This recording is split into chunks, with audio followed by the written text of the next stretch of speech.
categories and the values of the author is going to be irreplaceable.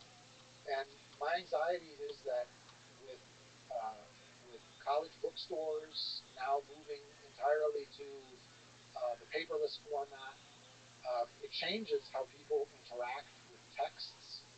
And if the result is not a renaissance and a resurgence of reading, but less reading, that will be dreadful, because the experience of thinking your way into other people's minds that sustained reading offers is so crucial to human empathy, a broadening of your own sensibilities of possible, what's a full range, and what's best. What are the best models of thought and how people have acted? Otherwise, we create manipulators, the ability to give us versions of reality that never existed and never will. It's a really interesting idea. So I'm a shout out to Perplexity, and I'm using it to sort of summarize and take quick notes and get little snippets and stuff, which is extremely useful. But it's not, books are not just about information transfer. It's just as you said, it's like a journey together with a set of ideas, and that's a conversation. And getting a summary of the book is the cliche thing is really getting to the destination without the journey. And the journey is the thing that's important, thinking through stuff. And I've actually learned, I've been surprised, I've trained my brain to be able to get the same thing from audiobooks also. It's a little bit more difficult because you don't control the pacing. Sometimes pausing is nice, but you can still get it from audiobooks as the audio version of books. And that allows you to also go on a journey together, and it's sometimes more convenient because you can take it to more places with you. Right. But there is as a companion as you read. It's really exciting to me. I've been using it recently to basically, as you read, you can have a conversation with a system that has access to a lot of things about a particular paragraph. And I've been really surprised how my brain, when given some extra ideas, other recommendations of books, but also just like a summary of other ideas from elsewhere in the universe that relates to this paragraph. It's like it sparks your imagination and thought, and you see the actual richness in the thing you're reading. Now, nobody's, to my knowledge, has implemented a really intuitive interaction between AI and the text. Unfortunately, partially because the books are protected under DRM, so there's like a wall where you can't access, the AI can't access the thing. So if you want to play with that kind of thing, you have to, break the wall a little bit, which is not a nice thing, not a good thing. But just like with music, Napster came up. People started illegally sharing music, and the answer to that was Spotify, which made the sharing of music revolutionize everything, and made the sharing of music much easier. So there are some technological things that can enrich the experience of reading, but the actual painful, long process of reading is really useful. Just like boredom is useful. That's right. It's also called just sitting there. Underrated virtue. Yeah. And of course, you have to see the smartphone as an enemy, I would say, of that special time you have to think, because social media companies are maximized to get your engagement. They want to grab your attention, and they grab that attention by making you as brain dead as possible and getting you to look at more and more and more things. So it's nice and fun. It's great. Recommend it highly. It's good for dopamine rush. But see it as a counter force to the process of sitting with an idea for a long period of time, taking a journey through an expert, eloquently conveying that idea, and growing by having a conversation with that idea in a book is really, really powerful. So I agree with you totally. What gives you hope about the future of humanity? We've talked about the dark past. What gives you hope for the light at the end of the tunnel?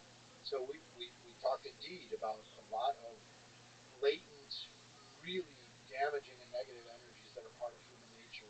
But I find hope in another aspect of human nature, and that is the sheer variety of human reactions to situations.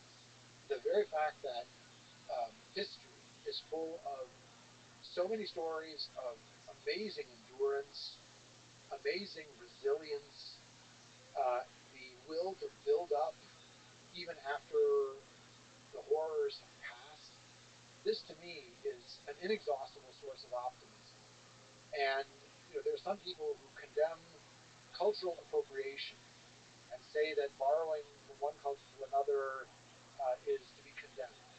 The problem is a synonym for cultural appropriation is world history, trade, transfer of ideas, influences, valuing that which is unlike your own culture is also a form of appropriation, quite literally. And so those that multitude of human reactions and the fact that our experience is so unlimited as history testifies gives me great hope for the future. Yeah, and the willingness of humans to explore all of that with curiosity, even when the empires fall and the dreams are broken, we rise again. That's right, unceasingly. Yeah, guys, thank you so much for your incredible work, your incredible lectures, your books, and thank you for talking today. Thank you for this. Such a fun chat. Thanks for listening to this conversation with Tejas Food and Dishes. To support this podcast, please check out our sponsors in the description. And now, let me leave you with some words from Karl Marx. History repeats itself. First, as a tragedy. Second, as a farce. Thank you for listening. I hope to see you next time.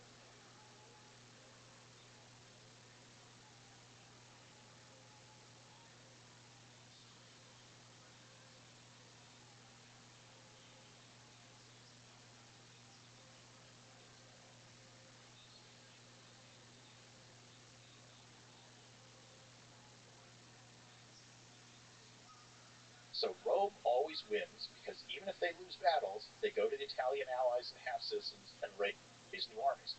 So how do you beat them? He can never raise that many troops himself. And Hannibal, I think correctly, figures out the one way to maybe defeat Rome is to cut them away from their allies. Well, how do you do this? Hannibal's plan is, I'm not going to wait to fight the Romans in Spain or North Africa. I'm going to invade Italy. So I'm going to strike at the heart of this growing Roman Empire.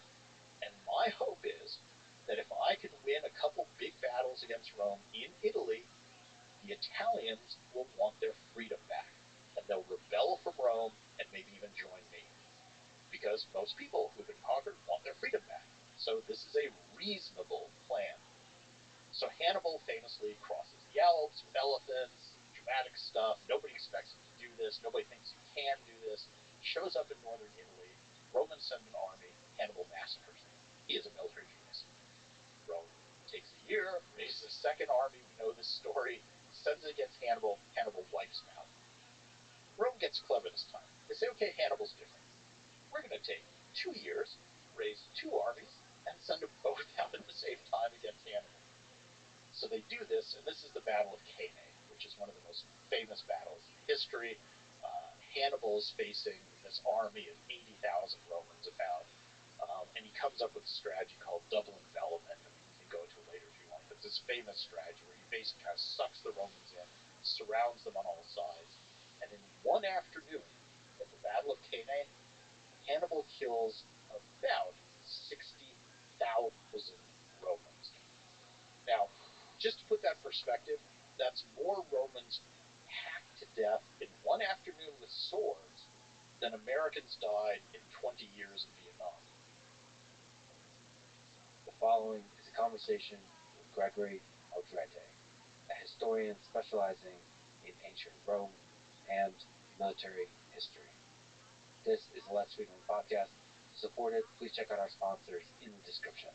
And now, dear friends, here's Gregory Aldrete. What do you think is the big difference between the ancient world and the modern world? Well, the easy answer, the one you often get, is technology. And obviously, there's huge differences in technology between the ancient world and today. But I think some of the more interesting stuff is a little bit more amorphous things, more more structural things. So I would say, first of all, childhood mortality. In the ancient world, and this is true of Greeks, Romans, Egyptians, really anybody up until about the Industrial Revolution, about 30 to 40% of kids died before they hit puberty. So, I mean, put yourself in the place of an average inhabitant of the ancient world. If you were an ancient person, 3 or 4 of your kids probably would have died. You would have buried your children. And nowadays we think of that as an unusual thing. And just psychologically, that's a huge thing. You would have seen multiple of your siblings die. If you're a woman, for example, if you were lucky enough to make it to, let's say, age 13, you probably would have to give birth 4 or 5 times in order just to keep the population from dying out.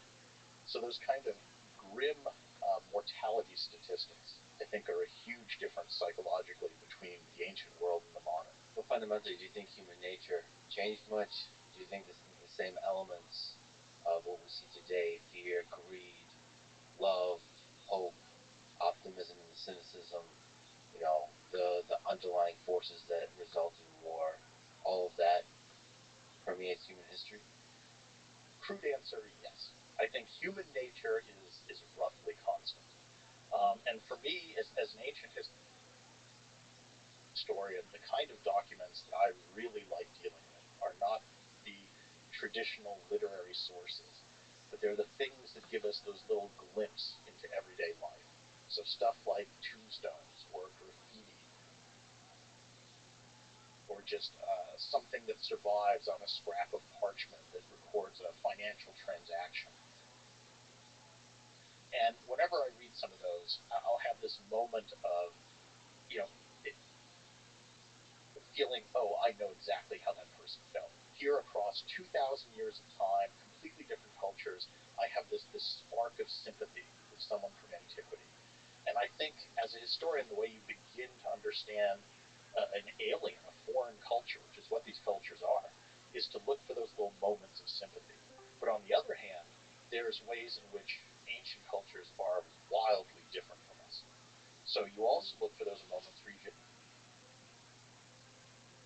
think, how the hell could these people have done that? I just don't understand how they could have thought or acted in this way. And it's lining up those moments of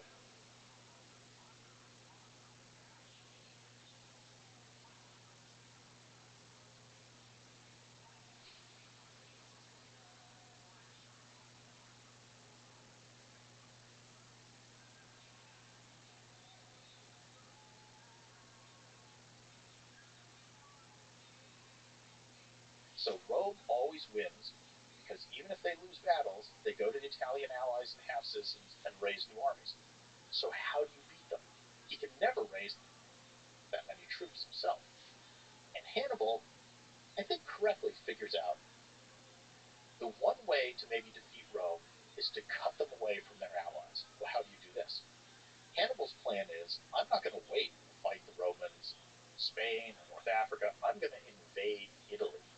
So I'm going to strike at the heart of this growing Roman Empire, and my hope is that if I can win a couple big battles against Rome in Italy, the Italians will want their freedom back, and they'll rebel from Rome and maybe even join me, because most people who've been conquered want their freedom back. So this is a reasonable plan. So Hannibal famously crosses the Alps with elephants, dramatic stuff. Nobody expects him to do this. Nobody thinks he can do this. He shows up in northern Italy. Romans send an army. Hannibal massacres them. He is a military genius. Rome takes a year, raises a second army. We know this story. Sends it against Hannibal. Hannibal wipes him out. Rome gets clever this time. They say, okay, Hannibal's different. We're going to take 2 years, raise 2 armies, and send them both out at the same time against Hannibal. So they do this, and this is the Battle of Cannae, which is one of the most famous battles in history. Hannibal is facing this army of 80,000 Romans about, and he comes up with a strategy called double envelopment. I mean, we can go into it later if you want, but it's this famous strategy where he basically kind of sucks the Romans in, surrounds them on all sides, and in one afternoon, at the Battle of Cannae, Hannibal kills about 60,000 Romans. perspective, that's more Romans hacked to death in one afternoon with swords than Americans died in 20 years in Vietnam. The following is a conversation with Gregory Aldrete, a historian specializing in ancient Rome and military history. This is the Left Sweetland podcast. To support it, please check out our sponsors in the description. And now, dear friends, here's Gregory Aldrete. What do you think is the big difference between the ancient world and the modern world? Well, the easy answer, the one you often get, is technology. And obviously there's huge differences in technology between the ancient world and today. But I think some of the more interesting stuff is a little bit more amorphous things, more structural things. So I would say, first of all, childhood mortality.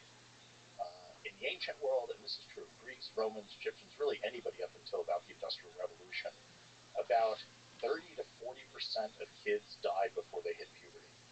So, I mean, put yourself in the place of an average inhabitant in the ancient world. If you were an ancient person, 3 or 4 of your kids probably would have died. You would have buried your children. And nowadays we think of that as an unusual thing. And just psychologically, that's a huge thing. You would have seen multiple of your siblings die. If you're a woman, for example, if you were lucky enough to make it to, let's say, age 13, you probably would have to give birth 4 or 5 times in order just to keep the population from dying out. So those kind of grim mortality statistics, I think, are a huge difference psychologically between the ancient world and the modern. Well, fundamentally, do you think human nature changed much? Do you think this is the same elements of what we see today? Fear, greed, love, hope, optimism, and cynicism, the underlying forces that result in war, all of that permeates human history? Crude answer, yes. I think human nature is roughly constant. And for me, as an ancient historian, the kind of documents that I really like dealing with are not the traditional literary sources, but they're the things that give us those little glimpses into everyday life. So stuff like tombstones or graffiti, or just something that survives on a scrap of parchment that records a financial transaction. And whenever I read some of those, I'll have this moment of, feeling, I know exactly how that person felt. Here across 2,000 years of time, completely different cultures, I have this spark of sympathy with someone from antiquity. And I think, as a historian, the way you begin to understand an alien, a foreign culture, which is what these cultures are, is to look for those little moments of sympathy. But on the other hand, there's ways in which ancient cultures are wildly different from us. So you also look for those moments where you just think, how the hell could these people have done that? I just don't understand how they could have thought or acted in this way. And it's lining up those moments of sympathy and kind of disconnection that I think is when you begin to start to understand a foreign culture or an ancient culture. I love the idea of assembling the big picture from the details and the little pieces, because that is the thing that makes up life. The big picture is nothing without the details. Yep. And those details would bring it to life. It's not the grand sweep of things. It's seeing those little hopes and fears. Another thing that I think is a huge difference between the modern world and the ancient is just that basically everybody's a farmer. Everybody's a small family farm, and we forget this. I was just writing a lecture for my next Great Courses course, and I was writing about farming in the ancient world. And I was really thinking, if we were to write a realistic textbook of, let's say, the Roman Empire, 9 out of 10 chapters should be details of what it was like to be a small-time family farmer, because that's what 90% of the people in the ancient world did. They weren't soldiers, they weren't priests, they weren't kings, they weren't authors, they weren't artists, they were small-town family farmers. And they lived in a little village. They never traveled 20 miles from that village. They were born there, they married somebody from there, they raised kids, they mucked around in the dirt for a couple decades, and they died. They never saw a battle, they never saw a work of art, they never saw a philosopher, they never took part in any of the things we define as being history. Pleasure to meet you, Tom of Bowenthal, so period. That's what life should be, and that's representative. Nevertheless, it is the emperors and the philosophers and the artists and the warriors who carve history.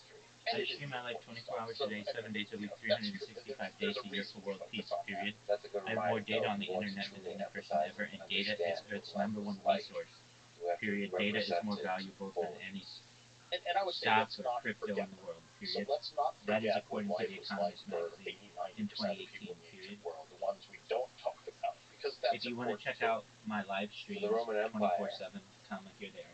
is widely considered to be the most powerful, influential, and impactful empire in human history. What are some reasons for that? Yeah, I mean, Rome has been hugely influential, I think, just because of the image. I mean, there's all these practical ways. I mean, the words I'm using to speak with you today, 30% are direct from Latin, another 30% are from Latin descended languages. Our law codes, I mean, our habits, our holidays, everything comes fairly directly from the ancient world. But the image of Rome, at least again in Western civilization, has really been the dominant image of a successful empire. And I think that's what gives it a lot of its fascination. This idea that, oh, it was this great, powerful, culturally influential empire. And there's a lot of other empires. I mean, we could talk about ancient China, which arguably was just as big as Rome, just as culturally sophisticated, lasted about the same amount of time. But at least in Western civilization, Rome is the paradigm. But Rome is a little schizophrenic in that it's both the empire, when it was ruled by emperors, which is one kind of model, and it's the Roman Republic, when it was a pseudo-democracy, which is a different model. And it's interesting how some later civilizations tend to either focus on one or the other of those. So, you know, the United States, Revolutionary France, they were very obsessed with the Roman Republic as a model. But other people, Mussolini, Hitler, Napoleon, they were very obsessed with the empire, Victorian Britain, as a model. So Rome itself has different aspects. But what I think is actually another big difference between the modern world and the ancient is our relationship with the past. So one of the keys to understanding all of Roman history is to understand that this was a people who were obsessed with the past and for whom the past had power, not just as something inspirational, but it actually dictated what you would do in your daily life. And today, especially in the United States, we don't have much of a relationship with the past. We see ourselves as free agents, just floating along, not tethered to what came before. And the classic little story that I sometimes tell my classes to illustrate this is Rome started out as a monarchy. They had kings. They were kind of unhappy with their kings. Around 500 BC, they held a revolution and they kicked out the kings. And one of the guys who played a key role in this was a man named Lucius Junius Brutus. Okay, 500 years later, 500 years down the road, a guy comes along, Julius Caesar, who starts to act like a king. So if you have trouble with kings in Roman society, who you gotta call? Somebody named Brutus. Now, as it happens, there is a guy named Brutus in Roman society at this time who was one of Julius Caesar's best friends, Marcus Junius Brutus. Now, before I go further in the story, and I think you probably know where it ends, I just want to talk about how important your ancestors are in Roman culture. I mean, if you went to an aristocratic Roman's house and opened the front door and walked in, the first thing you would see would be a big wooden cabinet. And if you open that up, what you would see would be row after row of wax death masks. So when a Roman aristocrat died, they literally put hot wax on his face and made an impression of his face at that moment. And they hung these in a big cabinet right inside the front door. So every time you entered your house, you were literally staring at the faces of your ancestors. And every child in that family would have obsessively memorized every accomplishment of every one of those ancestors. He would have known their career, what offices they held, what battles they fought in, what they did. When somebody new in the family died, there would be a big funeral, and they would talk about all the things their ancestors had did. The kids in the family would literally take out those masks, tie them onto their own faces, and wear them in the funeral procession. So you were like wearing the face of your ancestors. So you as an individual weren't important. You were just the latest iteration of that family. And there was enormous weight, huge weight, to live up to the deeds of your ancestors. So the Romans were absolutely obsessed with the past, especially with your own family. every Roman kid who's, let's say, an aristocratic family can tell you every one of his ancestors back centuries. I can't go beyond my grandparents. I don't even know, but that's maybe 100 years. So it's a completely different attitude towards the past. And the level of celebration that we have now of the ancestors, even the ones we can name, is not as intense as it was. No, it's not. I mean, it was obsessive and oppressive. It turned Oppressive. did. Oh, Yes, because there's that weight for you to act like your ancestors did. Do you think, not to speak sort of philosophically, but do you think it was limiting to the way the society developed to be deeply constrained by the limiting in a good way or a bad way, you think? Well, like everything, it's a little both. But the bad, so on the one hand, it gives them enormous strength, and it gives them this enormous connection, it gives them guidance. But the negatives, what's interesting, is it makes the Romans extremely traditional-minded and extremely conservative. And I mean conservative in the sense of resistant to change. So in the late Republic, which we'll probably talk about later, Rome desperately needed to change certain things, but it was a society that did things the way the ancestors did it, and they didn't make some obvious changes which might have saved the Republic. So that's the downside, is that it locks you into something that you can't change. But to get us back to the Brutuses, so 500 years after that first Brutus got rid of kings, Julius Caesar starts to act like a king. One of his best friends is Marcus Junius Brutus, and literally in the middle of the night, people go to Brutus's house and write graffiti on it that says, "Remember your ancestor." And another one that says, "You're no real Brutus." And at that point, he really has no choice. He forms a conspiracy, and on the Ides of March 44 BC, he and 23 other senators take daggers, stick them in Julius Caesar, and kill him for acting like a king. So the way I always pose this to my students is, how many of you would stick a knife in your best friend because of what your great-great-great-great-great-great-great-great-great-great-grandfather did? That's commitment. That's the power of the past. That's a society where the past isn't just influential, but it dictates what you do. And that concept, I think, is very alien to us today. We can't imagine murdering our best friend because of what some incredibly distant ancestor did 500 years ago. But to Brutus, there is no choice. You have to do that. And a lot of societies have this power of the past. Today, not so much, but some still do. About a decade ago, I was in Serbia, and I was talking to some of the people there about the breakup of Yugoslavia and some of the wars that had taken place where people turned against their neighbors, basically murdered people they had lived next to for decades. And when I was talking to them, some of them actually brought up things like, "Oh, well, it was justified because in this battle in 12 whatever, they did this." And I was thinking, wow, you're citing something from 800 years ago to justify your actions today. That's a modern person who still understands the power of the past, or maybe is, crippled by it. Is another way to view it. So this is an interesting point, an interesting perspective to remember about the way the Romans thought, especially in the context of how power is transferred, whether it's hereditary or not, which changes throughout Roman history. So it's interesting. It's interesting to remember that, the value of the ancestors. Yep. And just the weight of tradition. The Romans, the mos maiorum is this Latin term which means the way the ancestors did it. And it's kind of their word for tradition. So for them, tradition is what your forefathers and mothers did. And you have to follow that example, and you have to live up to that. Does that mean that class mobility was limited? So if your ancestors were farmers, there was a major constraint on remaining a farmer, essentially? I mean, the Romans all liked to think of themselves as farmers, even filthy rich Romans. It was just their national identity, is the citizen soldier farmer thing. Right. But it did, among the aristocrats, the people who kind of ran things, it was hard to break into that if you didn't have famous ancestors.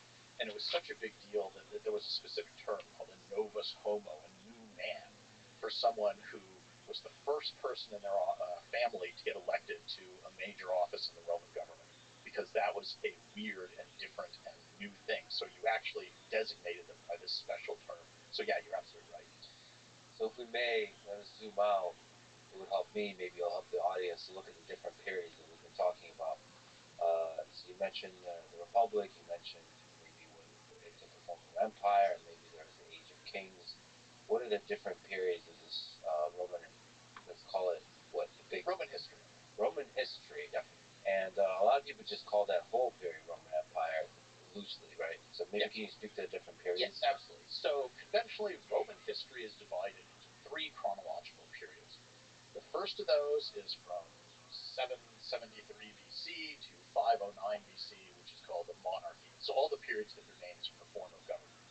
So this is the earliest phase of Roman history. It's when Rome is mostly just a fairly undistinguished little collection of mud huts, honestly, just like dozens of other cities of little mud huts in Italy. So that early phase, about 750 to around 500 BC, is the monarchy. They're ruled by kings. Then there's this revolution. They kick out the kings. They become a republic. That lasts from 500 BC roughly to about either 31 or 27 BC, depending on what date you pick is most important, but about 500 years. And the republic is when they have a republican form of government. Some people idealize this as Rome's greatest period, and the big thing in that period is Rome first expands to conquer all of Italy. The first 250 years of that 500-year stretch, and then the second 250 years they conquer all the Mediterranean basin, roughly. So this is this time of enormous, successful Roman conquest and expansion. And then you have another switch up, and they become ruled by emperors. So back to the idea of one guy in charge, though the Romans try to pretend it's not like a king, it's something else. Anyway, we can get to that. But they're very touchy about kings. So they have emperors. Roman Empire, the first emperor is Augustus. Starts off as Octavian's, which is named Augustus when he becomes emperor. He kind of sets the model for what happens. And then how long does the Roman Empire last? That's one of those great questions. The conventional answer is usually sometime in the 5th century, so the 400s Rob, AD, you're asking me too so many about questions another at this 500 point. years, let's say. So nice kind of even division. 500 years of republic, 500 years of empire. But you can make very good cases for lots of other dates for the end of the Roman Empire. I actually think it goes all the way to the end of the Byzantine Empire in 1453, so another 1,500 years. But that's a whole other discussion. But so that's your 3 phases of Roman history. And there's some fundamental way it still persists today, given how much of its ideas define our modern life, especially in the Western world. Yeah. Can you speak to the relationship between ancient Greece and Roman Empire, both in the chronological sense and in the influence sense? Well, I mean, ancient Greece comes.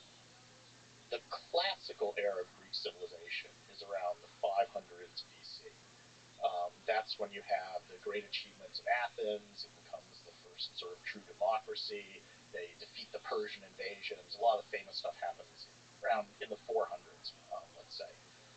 So that is contemporaneous with Rome, but the Greek civilization sense is peaking earlier. And one of the things that happens is that Greece ends up being conquered by Rome in that second half of the for Roman more than Republic 3 between years. Period. 250 I have more data and online than 30 any person BC. ever. Period. And so I have Greece 10 falls plus. under the control of Rome, and Rome is very heavily influenced by Greek culture. They themselves see the Greeks as a superior civilization, culturally more sophisticated, great art, great philosophy, all this. And another thing about the Romans is they're super competitive. So one of the things one of the engines that drives Romans is this public competitiveness, especially among the upper classes. They care more about their status and standing among their peers than they do about money or even their own life. So there's this intense competition. And when they conquer Greece, Greek culture just becomes one more arena of competition. So Romans will start to learn Greek. They'll start to memorize Homer. They'll start to see who can quote more passages of Homer in Greek in their letters to one another, because that increases whenever you their want, status. 24 hours a day, 7 So days a Rome week, kind of 365 absorbs days a Greek year. civilization, and then the two get Period. fused I together. stream my life for World Peace. The other thing I should mention in terms of influences that's really huge on Rome is the Etruscans. And this is one that comes along before the Greeks. So the Etruscans were this kind of mysterious culture that flourished in northern Italy before the Romans, so way back 800 BC. They were much more powerful than the Romans. They were kind of a loose confederation of states. For a while, the Romans even seemed to have been under Etruscan control. The last of the Roman kings was really an Etruscan guy, pretty clearly. But the Etruscans end up giving to Rome, or you could say Rome ends up stealing, perhaps, a lot of elements of Etruscan culture. And many of the things that we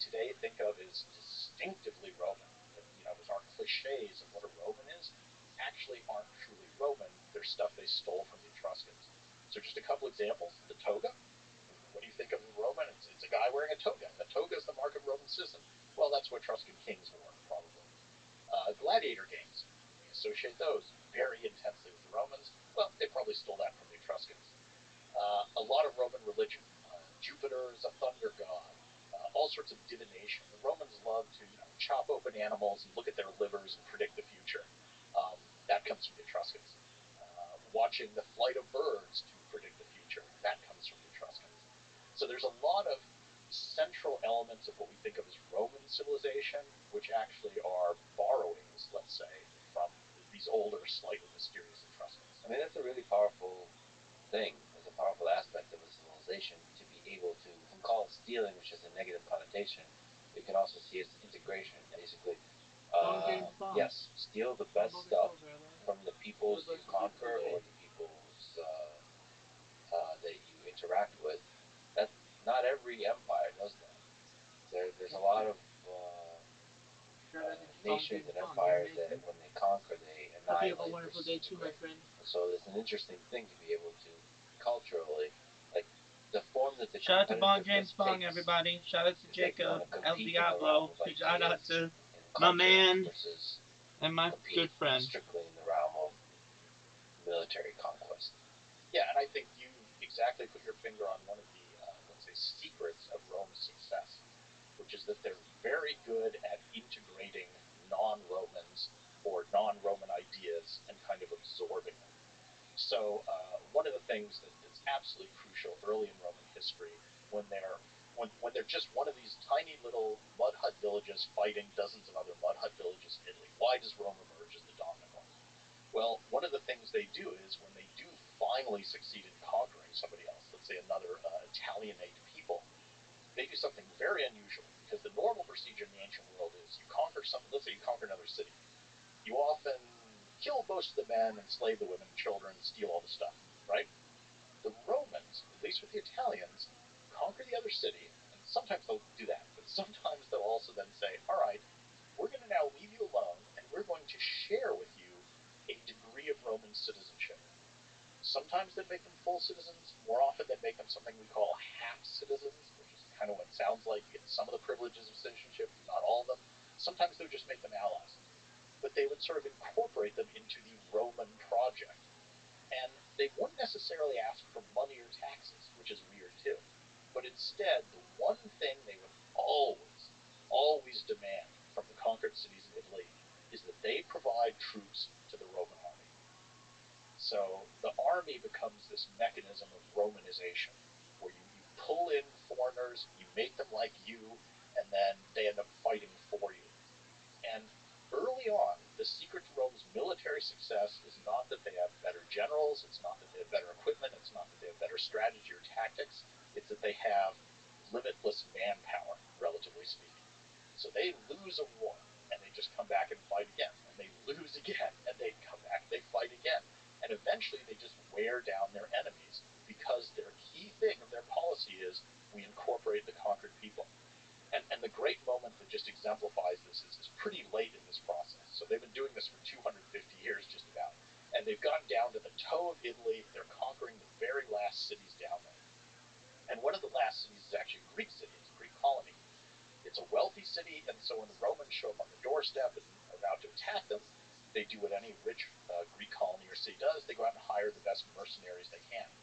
And they hire this guy who thinks of himself as the new Alexander the Great, named Pyrrhus of Epirus. So he's a mercenary army, tough, drawing in the best and the brightest and the most ambitious and the most talented local leaders of the people they conquer. So when they go someplace, let's say they conquer a tribe of what to them is barbarians, they'll often take the sons of the barbarian chiefs, bring them to Rome, and raise them as Romans. And so it's that whole way of kind of turning your enemies into your own strength. They're side by side with the Roman legions for 25 years. And at the end of that time, when they're discharged, what do they get? They get Roman citizenship. And their kids then tend to become Roman legionaries. So again, you're taking the most warlike and potentially dangerous of your enemies, kind of absorbing them, putting through this thing for 25 years where they learn Latin, they learn Roman customs. They maybe marry someone who's already a Roman or a I've Latin likely been woman. trading longer than They you have know. kids within the system. Their kids become Roman legionaries, and you've thoroughly integrated what could have been your biggest enemies, right? Your greatest threat. Integration. Who serve in the army. So the person who is a citizen who serve in the army. So the person who is a citizen is also really by main profession a farmer, and then in times of war he becomes a soldier. Carthage is an oligarchy of merchants. So it's Carthage is an oligarchy of merchants. So it's a very small citizen body. They make their money through maritime trade. So they have ships that go all over the Mediterranean. They don't have a large army of Carthaginians, and instead they hire mercenaries to fight for them. So it's almost these two rival and war with Rome is inevitable. And so the question is, how do you take down Rome? He's smart, Rome is inevitable. And so the question is, how do you take down Rome? He's smart. He's seen Rome's strength. He knows it's the Italian allies. So Rome always seen Rome's strength. He knows it's the Italian allies. So Rome always wins because even if they lose battles, they go to the Italian allies and half-citizens and raise new armies. So how do you beat them? He can never raise that many troops himself.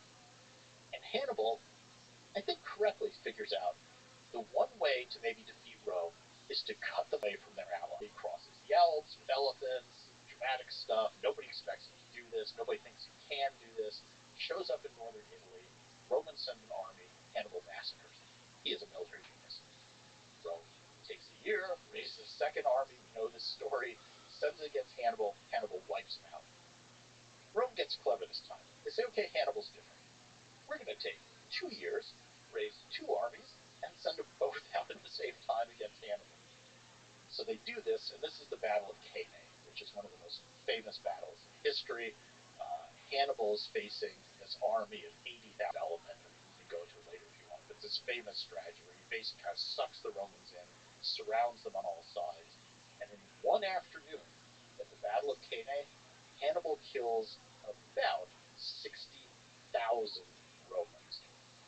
Now, just to put that in perspective, that's more Romans hacked to death in one afternoon with swords than Americans died in 20 years in Vietnam. I mean, the Battle of Gettysburg, which lasted 3 days and was one of the bloodiest battles of the Civil War, I think the actual deaths at that were maybe 15,000. So this is bloodshed of an almost unimaginable scale. It's also brutal. Yes, it's just mind-boggling to think of that. So now this is Rome's darkest hour. This is why the Second Punic War is important, because there's that Nietzsche phrase, what doesn't kill you makes you stronger. This is the closest Rome comes to death in the history of the Republic. Hannibal almost kills Rome. But it's not much of a spoiler. Rome's going to survive, and from this point on, they're going to be unbeatable. But this is the crisis. This is the crucible. This is the furnace that Rome passes through. That is the dividing point between when they're one more up-and-coming empire and when they're clearly the dominant power in the Mediterranean. So, what do they do about Hannibal? Well, they're smart. We're not going to fight Hannibal. We're not going to give Hannibal the chance to kill more Romans. So they adopt a strategy that they'll follow Hannibal. They raise a couple more armies, follow Hannibal around. But whenever Hannibal turns and tries to attack them, the Romans just back off. No, thank you. We're not going to give you a chance. Meanwhile, though, they're not scared of other Carthaginians. So they raise a couple more armies, and they send these to Spain, for example, and start attacking the Carthaginian holdings there. And by luck or necessity, Rome comes up with its own brilliant commander at this point, a guy named Scipio. And he wins victories in Spain, conquers Spain. Then he crosses into North Africa and starts to conquer that and ends up threatening Carthage directly. And poor Hannibal, undefeated in Italy, has now been walking up and down Italy, marching up and down Italy for 12 years looking for another fight, and the Romans won't give it to him. They've been attacking all these other areas and chipping away Carthaginian power. So finally, after more than a decade in Italy, Hannibal is called back to defend the homeland, defend Carthage from Scipio. The two meet in a big battle. This should be one of the great battles of all time. It's the Battle of Zama, but Hannibal's guys are kind of old by this point. Scipio has all the advantages. He wins. Carthage is defeated. So that's pretty much the end of Carthage. The city survives, and then 50 years later, the Romans wipe it out. But that's not much of a war. But from this moment on, from the Second Punic War, which ends in 201 BC, Rome is undisputably the most powerful nation in the Mediterranean world. And having conquered the West, they're now going to turn to the East, which is the Greek world. And the Greek world is older, it's richer, it's the rich part, half of the Mediterranean, it's culturally more sophisticated, it's the world left by Alexander the Great that's ruled by the descendants of his generals. And the Greeks kind of view themselves as superior to the Romans. I mean, to the Greeks, the Romans are these really good. Hannibal, he's working against the expectations. So the traditional thing you do in the ancient world is the two armies would line up on opposite sides of the field. You'd put your best You'd put your best troops in the middle. You put your cavalry on the sides. You put your lightly armed skirmishers beyond those. And then the two sides kind of smack together. And the good troops fight the good troops, and you see who wins. Now, Hannibal is hugely outnumbered by this giant phalanx of heavy infantry, which is what the Romans call the maneuver. So it's something that for the rest of military history has been an inspiration for their armies. Can you speak to maybe the difference between heavy infantry and cavalry, the usefulness of it in the ancient world? The ancient world, sort of from the Greeks through the Romans, there's this consistent line of focusing on heavy infantry. So going back to Greece, when they're fighting, let's say, Persia, which at the time was the superpower of the ancient world, and vastly richer, vastly larger than ancient Greece, tons more. They have heavy infantry, but they focus more on fighting with short swords. So it's get up close and kind of stab. And the other thing the Romans do is they focus on flexibility and subdividing their army. So Alexander's phalanx was a mass of, let's say, 5,000 guys, and it was one unit. The Roman army is organized in an ever decreasing number of subunits. So you have a group of 8 guys who are a decreasing number of subunits. So you have a group of 8 guys who are Hibernia, the men who share text, their history. So I mean, the Romans specialized in. I mean, early on they have pretty random armor and it's not standardized. I mean, remember, there's no factories in the ancient world, so nobody's cranking out 10,000 units of exactly the same armor. Each one is handmade. Now, there could be a degree of standardization. Even as early as Alexander, there was a certain amount of standardization. But each one is still handmade, and that's important to keep in mind, each weapon, each piece of armor. Armor develops over time to fit the tactics. So the Greek hoplites are very heavy armor. The Roman infantrymen early in the Republic is lighter. Eventually they get this typical sort of chainmail shirt, helmet, shield. The classic sort of Roman legionary, I would say, is the one of the 1st and 2nd centuries AD, so the early Roman Empire. And this is the guy who wore bands of steel arranged in sort of bands around their body, so it looks almost like a lobster's shell, right? And this is a thing called the lorica segmentata. So it's solid steel, which is very good protection. It's flexible because it has these individual bands that provide a lot of movement. And typical sort of academic arrogance, I said, "Why, Scott? Of course I will. I'll give you some references." And I went and looked in the course I will. I'll give you some references. And I went and looked in the word any. So at that point, I was like, tell you what. Why don't you and I look into this and try to do a reconstruction using only the materials they would have had in the ancient world? And little did I know at the time, I thought maybe I'll get an article out of this. And it ended up being a 10-year project involving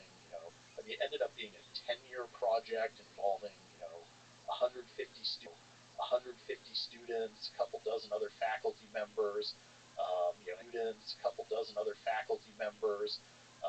ended having Scott and I ended up writing a scholarly, kind of fun one that everyone always likes. And at one point they're like, well, can you put Scott in one of these and shoot him? And we're like, okay.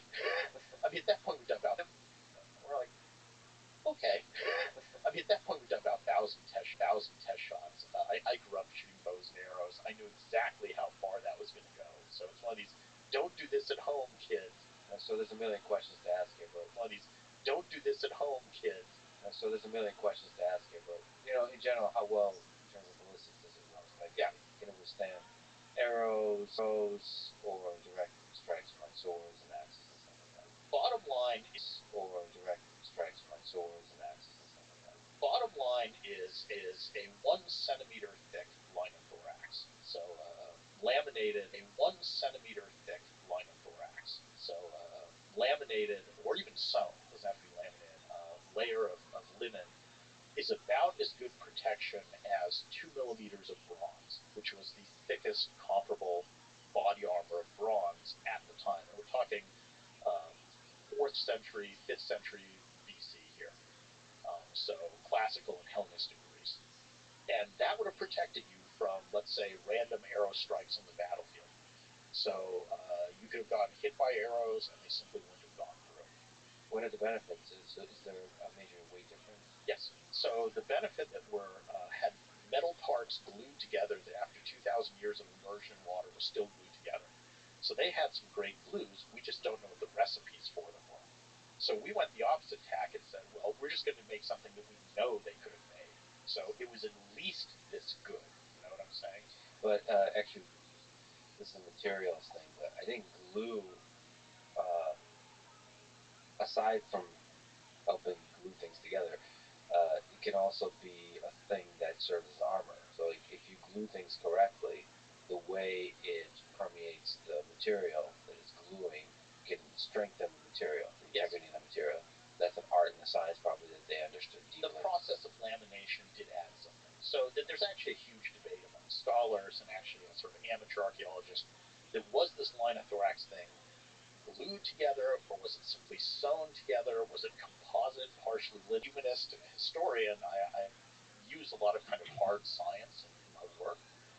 I did a book on floods where I had to get really heavy into, vectors of disease and, hydraulics and engineering and all that stuff. And I think, again, having that sort of hard science combined with a humanist background helps with those sorts of projects. Well, like you said, I think the details help you understand deeply the big picture of history. And, I mean, Alexander the Great wore this thing. Yeah. So And I should say, by the way, it does drop out of use around Roman times.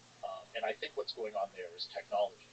That with bronze, it's hard to keep a sharp edge on things. But once you've slaved at that, so does it make him a horrible person or one of our heroes? But Alexander is a combination of two things. One is he really just was a skilled individual. And he was one of those guys who had it all. He was smart, he was athletic, and he was supremely charismatic. I mean, it's obviously one of these people that would walk into a room and everyone just kind of gravitates to him. He had that magic that made him an effective leader. And secondly, he was lucky because it wasn't all him. He inherited a system created by his father, Philip II.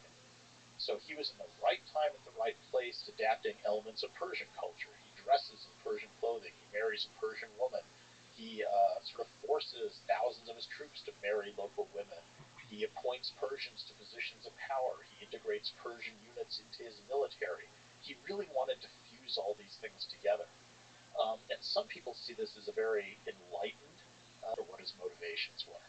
It's a mixed message. why do you think the Roman Empire lasted while the Greek Empire, as the Alexander expanded, did not?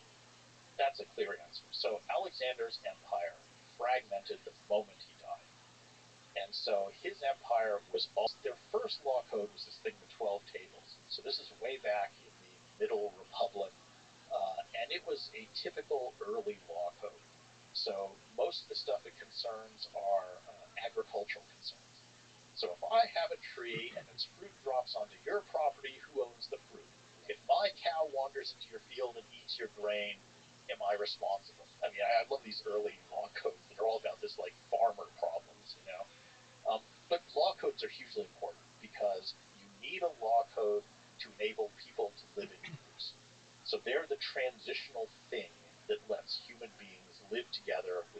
resorting to anarchy. And most of the early law codes are agricultural, like Hammurabi's code in Mesopotamia. Most of them are retaliatory, meaning eye for an eye type justice.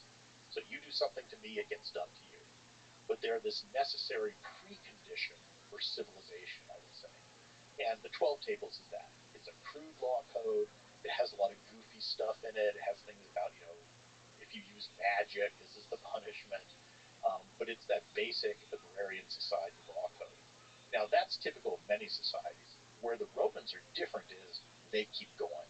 They keep developing their law code.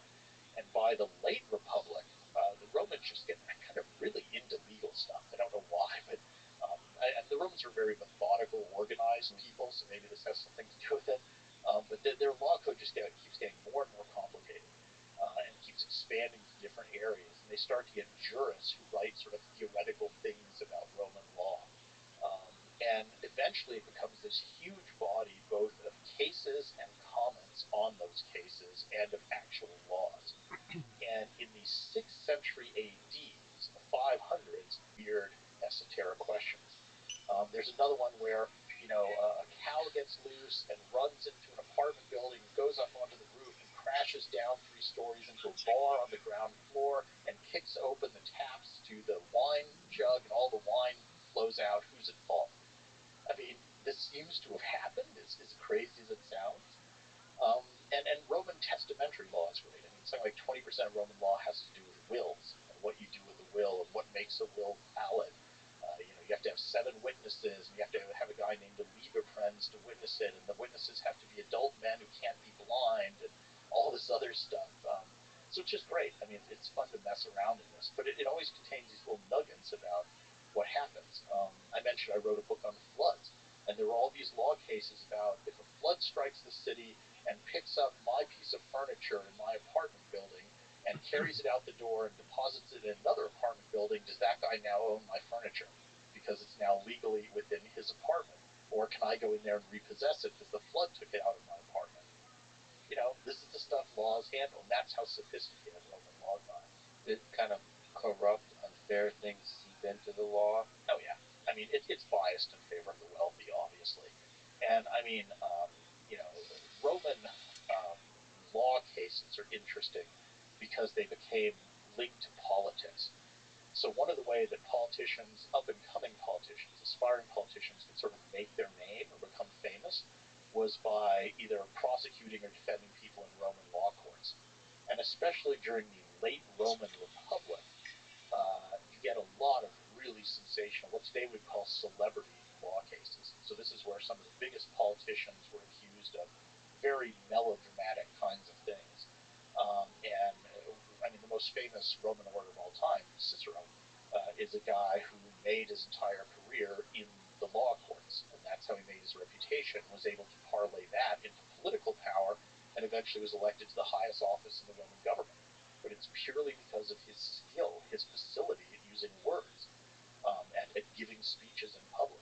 So they loved the puzzle and the game of law, the sort of untangling really complicated legal situations and coming up with new laws that help you tangle and untangle the situations. And law cases, again, especially in the late Republic, also became a form of public spectacle. Right. So Rome did not have law courts in a building locked away. A lot of these cases were held in the Roman Forum, in the open, and audiences would just come to be entertained. And the people presenting the speeches there were playing as much to this audience as they were to, let's say, the jury or a judge.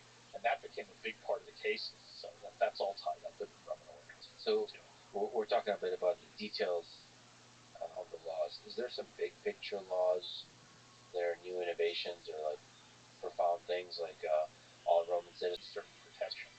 So that notion of citizenship is something that I think the Romans really emphasized and becomes a legacy to a lot of civilizations today, where citizenship means something. It's a special status. So you mentioned slavery.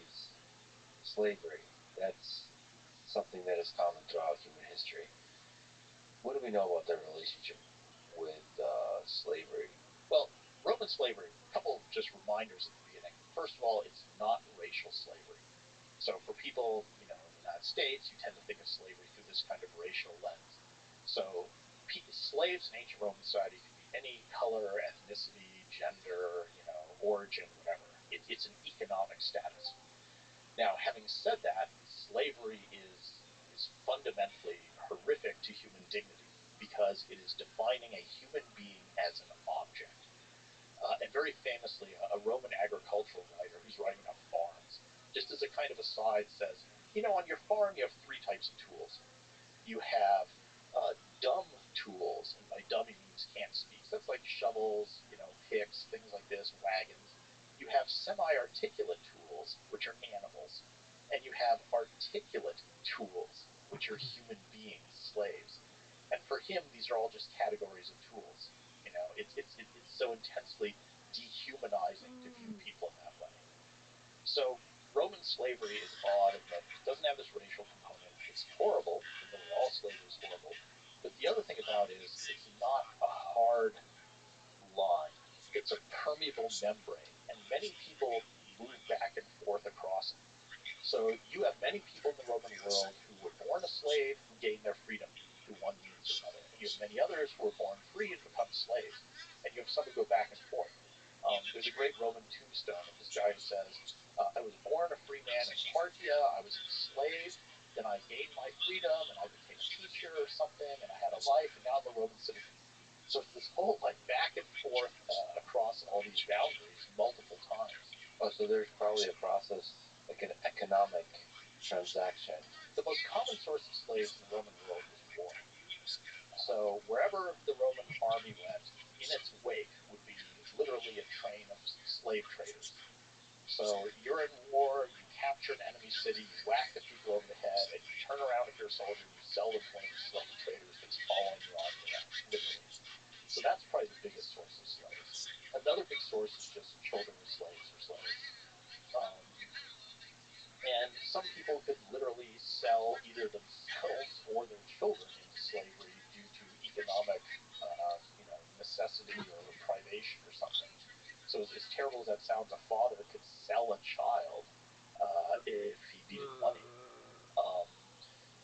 Once you were a slave, though, the experience of slavery varied a lot because a lot of the slaves were agricultural slaves, so they would work sort of at the docks or things like that.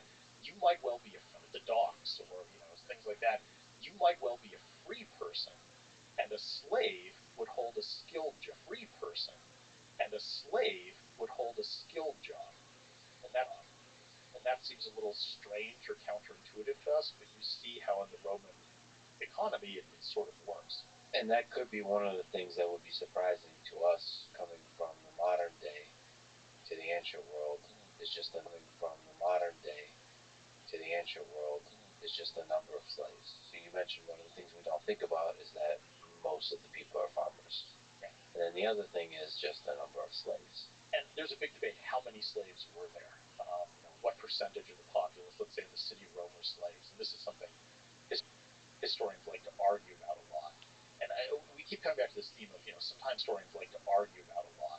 And we keep coming back to this theme of, sometimes it's the little things that illustrate stuff well. And for slaves, the one that always gets me is some slaves, and these would be sort of the more abused slaves, they would literally put little bronze collars on them with a tag that says, easy to kind of think, okay, well, there's these slaves and slave owners through history, and I would have never been one of those, but just like as we would be farmers, we could be both. If we went back into history, we could be both slaves and slave owners, and all of those are humans. I mean, just to build on that, I'd say the othering of others is a morally corrosive thing to do. So this fascinating transition between the Republic and the Empire. Can we talk about that? How does the Republic fall? Oh boy. So, the Republic, on the one hand, slaves. Well, they've conquered all these foreigners, they've sold them, now many of them are working these plantations, big plantations owned by rich people that used to be little family farms. The slaves are obviously unhappy. So you end up with a society where it's incredibly successful by about 100 BC, but almost every group that composes shared in the benefits of what's happened, or I've been exploited by it. So they all end up intensely unhappy. And the next 100-year period, from 133 to 31 BC, is called the Late Roman Republic, and it's a time of nearly constant internal strife, ultimately culminating in multiple rounds of civil war. So Roman society literally breaks apart, turns on itself, and goes to war with itself over not equitably sharing the benefits of conquest and of empire. So it's a lesson about not sharing the benefits of something in a society, but concentrating it in one little group. And the other thing that happens, The person that puts themselves and they exploit it. They're demagogues. Yeah. They exploit it. But Caesar puts himself above the state, and that, I guess, the Roman people also hate. Well, I mean, it's a love-hate, because Caesar is People also hate. Well, I mean, it's a love-hate, because Caesar is very successful at playing to the Roman people. So he becomes their hero, where he says, I'll be your champion against the state who doesn't care about you. So Caesar will do things where he'll put on big shows for the people. And it's cynical. I mean, he's doing this to further his own political power, but he's presenting himself as a populist, in essence, even though he aspires to be a dictator, right? Even though he aspires to be a dictator, right? But it's a way of winning the people's support, because that's a tool for. But it's a way of winning the people's support, because that's a tool for him in his struggle with other aristocrats. So the dictator and populist told him. Other aristocrats. So the dictator and populist told him. Yes. But he gets. When convenient. Other times, problem. How do you rule Rome as one person? How do you rule Rome as one person and not get killed for looking like a king? That's the dilemma for looking like a king. That's the dilemma, the riddle that Caesar leaves behind him. He did it. He seized power as one guy, but how do you stay alive? How do you come up with something that the people will accept? And Caesar did some other things which were bad. He was arrogant. He didn't even pretend that the Senate were his equals. He just kind of, railroaded them around. He didn't respect them. He named a month after himself, July, Julius. He did egotistical things. So that pissed people off. They didn't like him. And when Caesar dies, it's this interesting moment. The Republic's sort of dead by then. You're going to have a hard time reviving it. You've broken too many precedents. But there's a power vacuum now. Caesar's gone. What's going to happen next? And you have a whole group of people who want to be the next Caesar. So the most obvious is Mark Antony, who is Caesar's right-hand man, his lieutenant. He's a very good general. He's very charismatic. Everybody kind of expects Mark Antony to just become the next Caesar. But there's also another of Caesar's lieutenants, a guy named Lepidus, sort of like Antony, but not quite as great as him. There's the Senate itself, which wants to reassert its power, kind of become the dominant force in Rome again. There's the assassins who killed Caesar, led by Brutus and another guy, Cassius. They now want to seize control. And finally, there's a really weird dark horse candidate to fill this power vacuum, and that's Julius Caesar's grand nephew, who at the time was a 17-year-old kid named Octavian. Who cares? He's nobody. Absolutely nobody. But when Caesar's will is opened after his death, so posthumously read, in his will, Caesar posthumously, and this is a little weird, posthumously adopts Octavian as his son. Now again, who cares? Antony gets the troops, Antony gets the money, the other people get everything. What does Octavian get? He gets to now rename himself Gaius Julius Caesar Octavianus. Who cares? Well, around the Mediterranean, there's about 12 legions full of hardened soldiers who are just kind of used to following a guy and not get killed. And Octavian's, what makes him stand out, what makes him fascinating to me, is he wasn't a good general. He was a terrible general. He lost almost every battle he commanded. But what he is he's politically savvy, and he's very good at what today we would call manipulation, partially by waging a propaganda war against him. I mean, Antony starts out as the powers of the key Roman offices, but not the office itself. So the highest office in the Roman state. How you doing, baby? consoles. Oh, just waking up. Enjoying life? Yeah, living still. Absolutely. Eyes moving, heart beating. Every day is a gift. Absolutely. All right. So here are your morning updates from Radicom. I have it on so many fucking backups, it doesn't even matter. Even all that shit that they took down with Rabbi Rothschild is all on backup. So none of that really bothers me too much. And the Rabbi Rothschild account that they took down was actually not my biggest account. I had another account that they took down that was bigger, and so I'll probably appeal that. And so now when I this is kind of a thing. Like when you type Rabbi Rothschild in YouTube and filter by live, they don't. I don't know what to say if they always work, but like I don't know, for whatever reason, one of them will go down. But I've got one, two, three, four, five, six, seven, eight simultaneously going right now, um, which which is good. And then that doesn't. The like, how do you keep yourself before on TV? And so I was like, oh, I guess that must mean that must mean I suck today, or it's Thanksgiving. One of the two. There are usually two games, but there are three today, and Yeah. that's exciting. Now I have my fantasy football team that is just done. I'm like stuck in a um, in like 10th place out of 12. It's just it wasn't my year, and this will be one of the last times I perhaps mention it. Um, I I drafted like the best players. Like I had the number one kicker. He has the worst season of his career.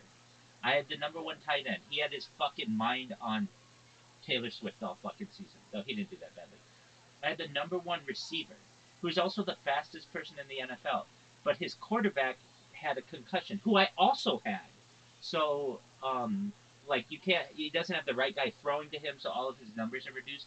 And then I had the number one defense. So in the number one, and they've had some injuries, and it's it, they just haven't done as well as I wanted. So I had the number one of all of these like really important positions, which meant I had to sacrifice like running backs, even though I have two, I have like I have a strong team. I would still have picked them exactly the same way, and Yeah. it's just like one of those things. So what happens is I think starting like next week, not this week, but next week, uh, the playoffs start, and I won't make. There are two kinds of playoffs. There are the playoffs for the basically the people with the winning records, and then there are the playoffs with the people with the losing records. And I'm going to be in the losing record. So I'm throwing the whole fucking shebang. I'm gonna bench my players if I need to. I'm going straight for the toilet bowl. I'm gonna be toilet bowl champion. Yeah. And That reminds me, I got to use the restroom. absolutely.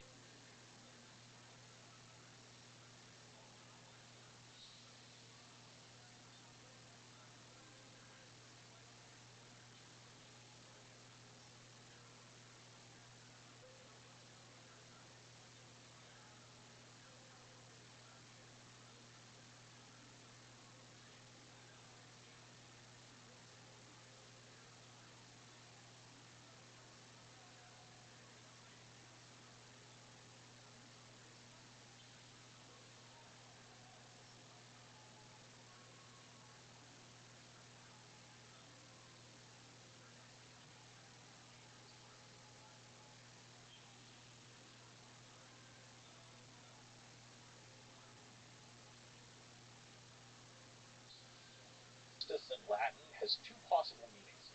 One is someone who's Augustus is very pious. They respect the gods deeply. Well, that sounds nice, doesn't it? While on the other hand, an alternative meaning for Augustus is something that is itself divine. So is he just a deeply religious, pious person, or is he himself sacred? There's that ambiguity. He calls himself princeps, which means first citizen. Okay, what the hell does that mean? Am I a citizen just like everybody else, or am I the first citizen, which means I'm superior to all the others? So every title he takes has this weird ambiguity. He calls himself imperator, which is traditionally something that soldiers shout. Another just fascinating accident of history. Because, as we talked about with Alexander the Great, who knows if he lived for another 40 years? if over time these people that hate the youth thing die off, and then their sons come into power, that could be a very different story. Maybe we'll be talking about the Greek Empire. But it's hugely culturally experienced. You mentioned Cleopatra. To go back to that, what role did she play? Another fascinating human being. Cleopatra is interesting. I mean, she was a direct descendant Excellent. of one of Alexander the Great's.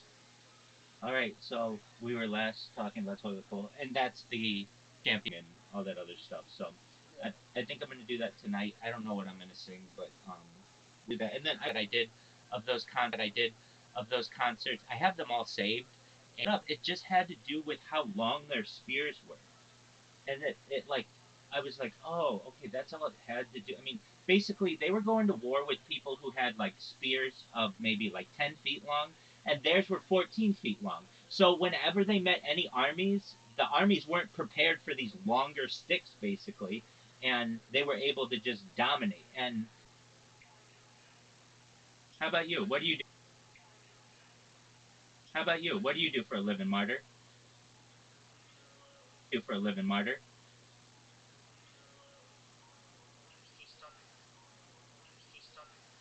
All right, are you 18? That's a great Elton John song, by the way. I'm still studying. I'm Still studying. standing. All right, so what are you studying, Martyr?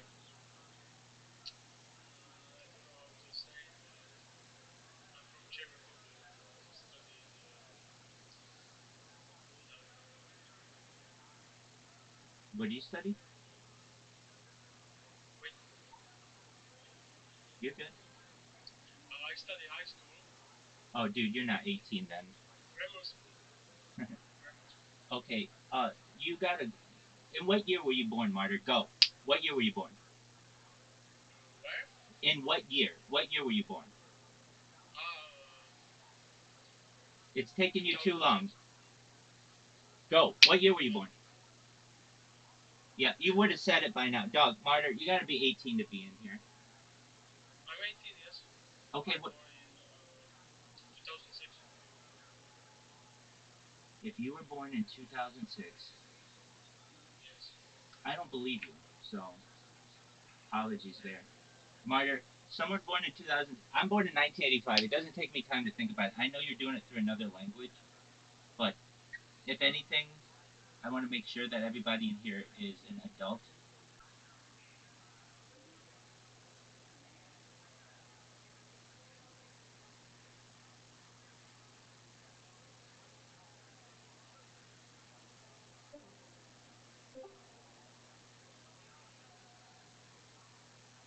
Dog, like I said, if you are really right at 18, there you go. Yeah. I don't know. I think that people who are 18 know their year that they were born immediately. I think it doesn't matter how old you are, you know year you're born. Exactly. And I know that he's like doing math, but when I'm like, what are you studying? Directly on 18. Exactly. Or Well, if he decides later on to say December 1st. right. Exactly. We're playing that game, and I've even said to myself, look, if you can't get into a club, I don't want you in here. Um, I with that kind of situation, if I ask you what do you study and you say high school, nope, dude. If you're in college, you have a major, and you know it in other languages, perhaps, especially one that you're speaking. So, anyway, I wish him the It's best. not our fault that the rest of the world is forced to learn English, so you're not that bad at English if you are 18, by the way. So shut the fuck up. Yeah, exactly. It's not my fucking fault that every single other nation teaches English as a second language. Exactly. That's so that their next generation can't compete on the world scale. That's just how things are these days. That's Like nobody nobody who's his age is that bad at English. I'm sorry. Do you? I've been living in a very international world for a very long time now. Well, And when it comes to the English language, everyone else is making sure their kids know it. that's true. It just if I ask you what your major is and you're in school or whatever, you'll say business. Yeah. You'll say mathematics. mechanics. You won't say high school, grammar school. Like what? Get out of here. Yeah, get out of here. Well, especially if you're in college. I mean, okay, there's a fantastic statistic that I've seen. Just for a moment, please give me a list of all of the countries with the largest amount of English speakers in order from 1 to 25, with approximately how many English speakers there are.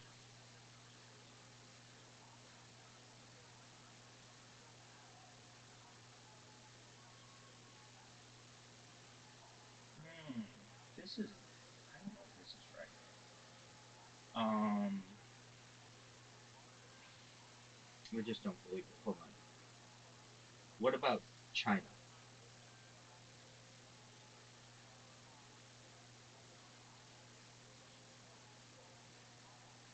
Oh, they rank it by fluency. Okay.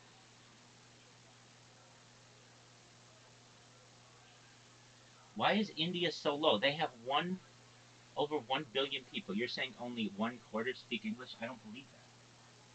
Wow, that's rough. Yeah, I don't.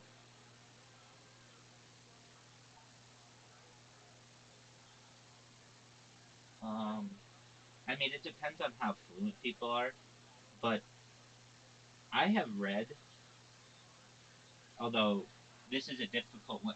When it comes to fluency, I think the United States probably has the most.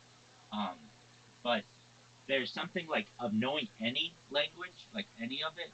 China, at least at one time, and India dominated when it came to English, like as a secondary language, and they at least know it a little bit because it's the international business language.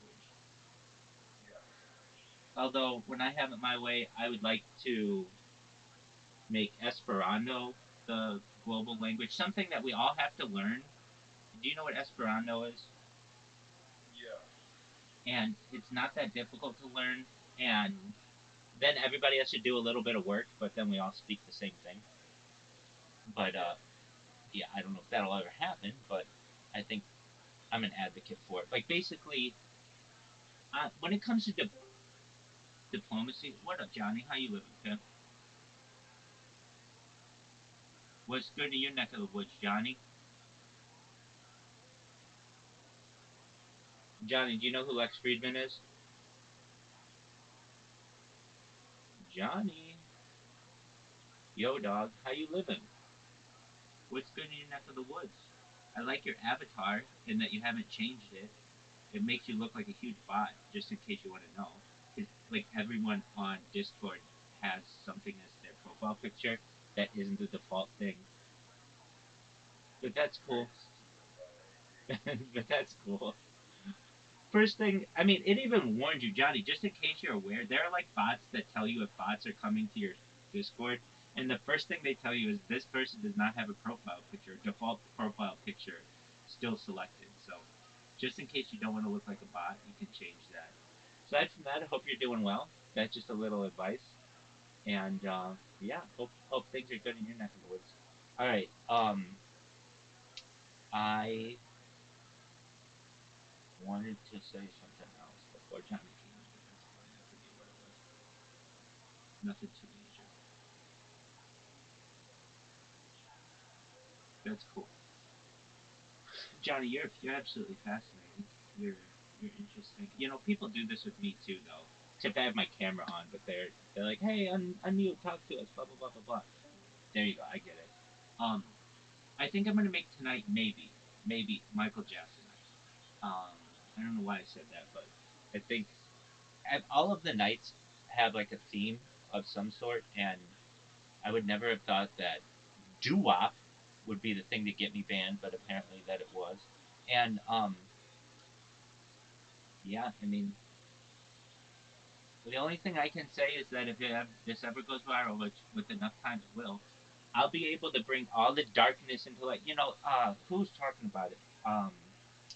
Somebody on Joe Rogan, this guy Andreessen is his last name. He was talking about the Twitter files and like, are you familiar with the Twitter files? How Twitter is basically like uh, they were manipulating the algorithm in favor of certain people. If you weren't aware, basically when Elon Musk bought Twitter, he showed everybody what the code looked like, and it showed that like all of these certain political groups and people were being their voices were being um, not necessarily muted, but not spread as much as others, and it's pretty obvious. Like at least on social media, in my opinion, like there are some different people who are being pushed. Anyway, there is there is a push. At least this guy said for the YouTube. It should be called the YouTube files, basically to see what's going on with the YouTube algorithm from behind the scenes, and to open it up and see. And it's like if Twitter was being manipulated, at least according to the Twitter files, directly by the FBI, this would be as well. Oh, dude, did you see? This was this was well, two things I want to tell you. Well, three, two. These are really important. One of the things I don't want to say obsessed, but I'm fascinated with aliens and disclosure and stuff. And one question that I've always had that I've never been able to get an answer to, which I've never been able to get an answer, though I haven't looked into it that much, just because I'm kind of obsessed with. I don't want to say obsessed. That's not the right word, but fascinated by American bases, like deep underground military bases and stuff. But I've always wondered, like, what other countries have them? And um, so there were two of them that I was at which I was looking yesterday. So the first one, China's been the one that I've always wanted to know. Like, China had, it's very strange. This is a really weird thing. Um, just one moment. They definitely have some domes. Oh, definitely. But like, where is their Area 51? Right? I mean, exactly. Just one moment.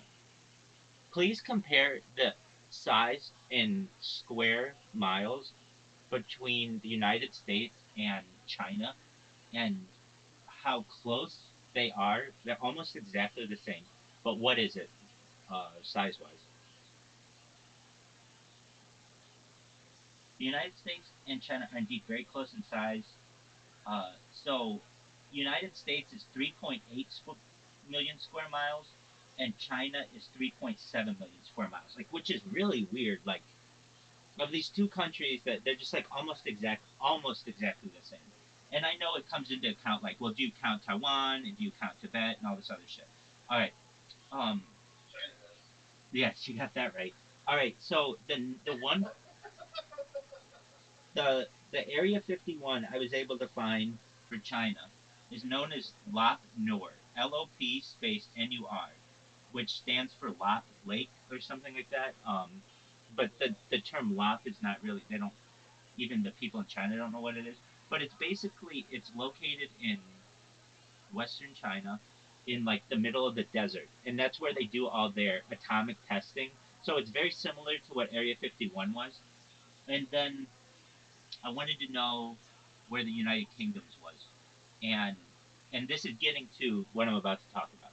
And so the one in the United Kingdom and Australia, they use all that shit the same, but it's actually different. I always thought it's called gold, uh, or oh, what is it? Pine Gap in Oh, Aus- yeah, that sounds familiar. yeah, but it's actually they named something differently. Pine Gap is very interesting too. I've heard that there's a jump room in Pine Gap that you can get from Area 51 to Pine Gap, like instantaneously, basically using a teleporter. Um, but exactly. Okay, but in Australia, it's known as Woomera, which is not near Pine Gap. Pine Gap's like in the absolute middle of the desert. Um, Woomera is near Adelaide. Like it's an Air Force base though. Okay, the reason why this was a like question I was wondering about this. There is, have you heard on Twitter or anything? It's being very much hushed up, but this Manchester UFO incident that happened recently, No, I'm not aware of it. it's wild. Okay, so there are good, Manchester, Manitoba? yeah. So if you just let me see what exactly you can. There, I've seen like they're taking down a lot of um, YouTube accounts and X accounts and really trying to silence this Manchester UFO. If you just type Manchester UFO and go to latest um, breaking news, let's see here. There are pictures of it. They call it a drone, but it's definitely not a drone. It's it's like a perfect circle that's just flying over. Here's what it looks like up close. I don't know if you can see it, but okay. There's like this little circle. Do you see that circle? Yeah. Okay, so that's on the airport tarmac, and it's not on the ground. It's just like hovering on the ground, and then when a security vehicle goes by, it just flies up into the air. And yeah, it's really weird. Okay, so here's the videos. I don't want to say the video sucks. The video is actually pretty good, but it's gonna suck for me showing you on a phone and then through here. But here we go. If you're like, I can't see anything, I can't really see anything either. It's a blue ball on a gray sky, which is difficult to make out. But basically, um, this was this the okay. Yeah, if you have the link to it, send it to me. If you would just go to go to X and just type in Manchester UFO. Go to latest, and you'll see all kinds of pictures of it. I would send you one link, but I want you, like there's a bunch of them. Like there's a bunch of different angles and people talking about it. Here it is up close. It almost looks like a globe. But apparently now, some people are saying this happened this summer, um, but everybody else is saying that it happened recently. And um, oh, they had another one. They had another one of these at apparently in North Carolina over a military base, and um, like basically people are saying that it has something to do with a ceasefire going on in the Middle East, and like I don't know, I don't exactly know why this is all happening if they're related at all, um, but okay, so let let me see if I can get like a um, yo what up? Let me see if I can get a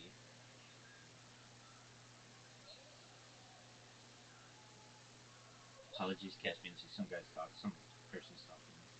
Um,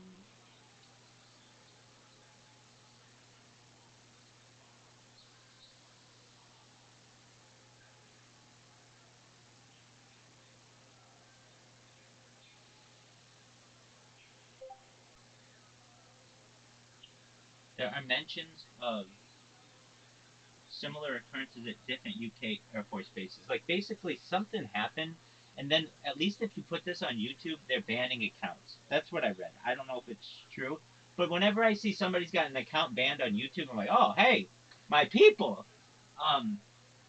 Oh, by the way, I looked at the reasons why I've been banned from some other accounts that I had on YouTube. Here are these are I'm not kidding, these are the reasons.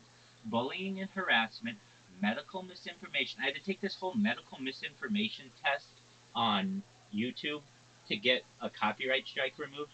Um, or not a copyright strike, but a medical misinformation strike. Um, I got sex and nudity, and what I got scams and deceptive practices. That's four. I mean, like, come on. At a certain point, what, like, when I think it will be very funny to people in the future, and they're like watching this, and they're like, "That's what you considered a deceptive practice, or that's what you considered bullying or harassment." That's just how people speak. Um, and yeah, I don't know who is. I don't even think people are flagging these things because not that many people watch these things. So it'd be one thing if you had like a huge audience and anything that you said you had to be really careful about, but it's like nobody's fucking watching me, so who gives a shit? And I don't know, but I know those four things: scams and deceptive practices, sex and nudity, um, harassment and bullying, and um, if I didn't say that one, and then what's the other one? medical misinformation. And then not like that's all fine. The one that they should get me on is copyright. I mean, of anything, I'm like singing copyrighted material. So Exactly. even I'm the one who says, hey, that one of anything that I do that I think is like a fine line in their book, it might be that one, but I am singing like it alongside it. So at what point can you stop someone from that? I'm not sure.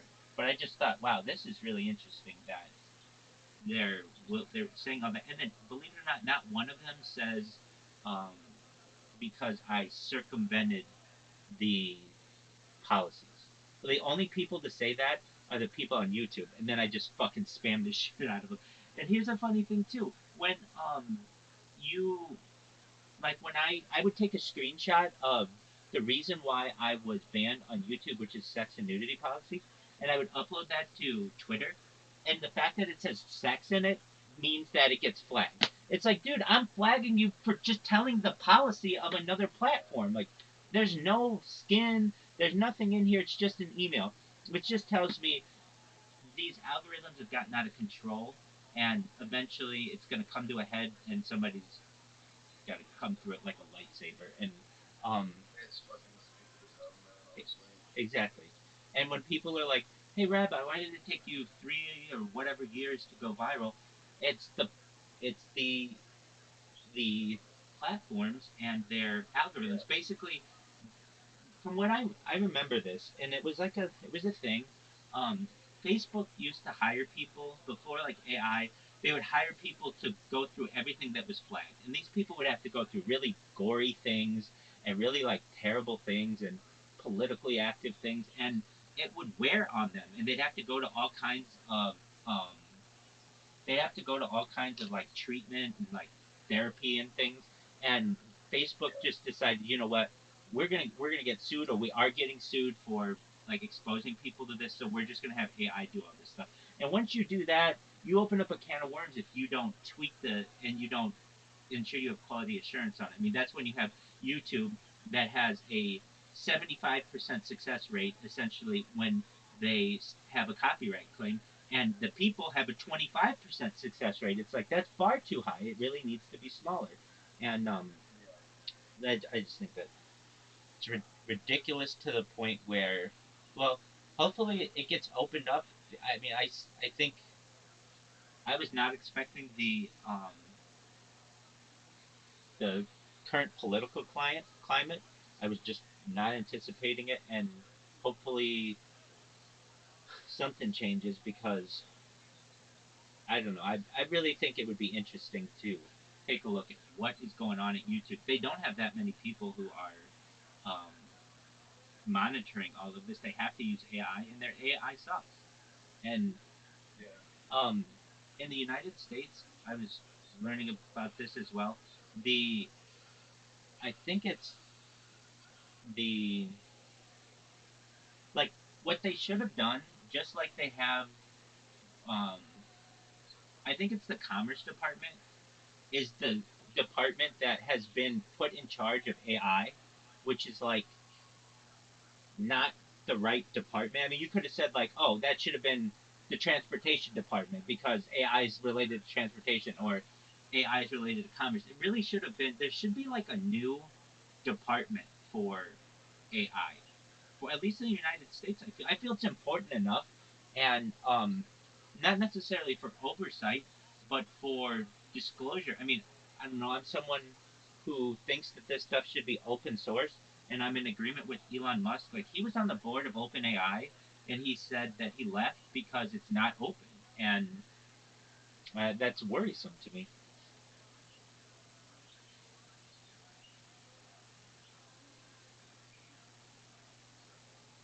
I think a lot of people's negligences are factored in.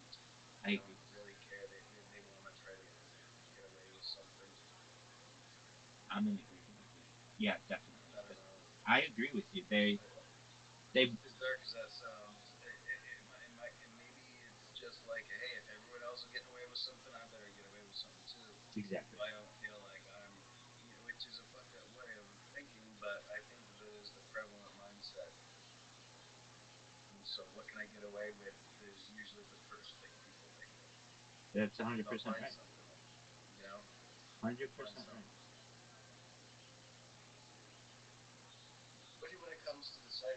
some random little guy who's like trying, like you know what I mean? Like every time I hear about him being, like of all fucking people, why you?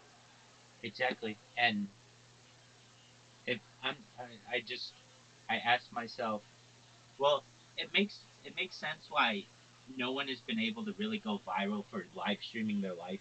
It's very very difficult, and um, I see why. I see why it's so difficult because you have to deal with all of these platforms, and you really can't do it the traditional way. You can't build an account because it'll just be taken down. That's another interesting thing. I the only thing for which I've gotten strikes is the medical misinformation. Um, the other stuff that I've done, and you know what's weird about that medical misinformation? It was on like November 12th or something. It was right around the time that we watched that documentary on World Without Cancer. It was really right around that time, and I don't know if it's exactly that, but that was interesting to me.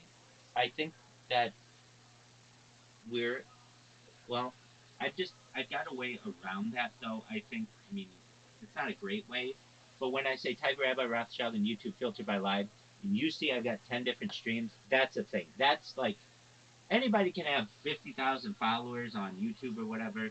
Um, I mean I'm not saying that's not easy, but it just takes money. But not everyone can have 10 different streams going simultaneously, and you can watch them all the time and all this other stuff. So I think that that is somewhat a newsworthy event, and it's just it's just a matter of time until someone out there sees what I'm doing and it's like, you know what, I'm gonna take a risk, tell somebody else about this, and it will spread. Did you have a chance to look at that Manchester airport UFO? I did, yeah. I looked at it from a few different angles. Actually, I still have it on my phone. I just turned my face. It's You're still good. right here. I started looking at Isn't it? It's something else, but you're good. right here, yeah. It's it's like I don't know. I don't really know how to explain it. It just looks like a ball, right? It looks like a ball. Exactly. Now I don't know why they call it a drone. Um, I don't really understand that, but Apparently, spheres are always around. Um, they show a lot of spheres around that Manchester, UK, throughout the years. Pretty interesting. word. And then I mean, UK is kind of, for being so small, has had a lot of these incidents.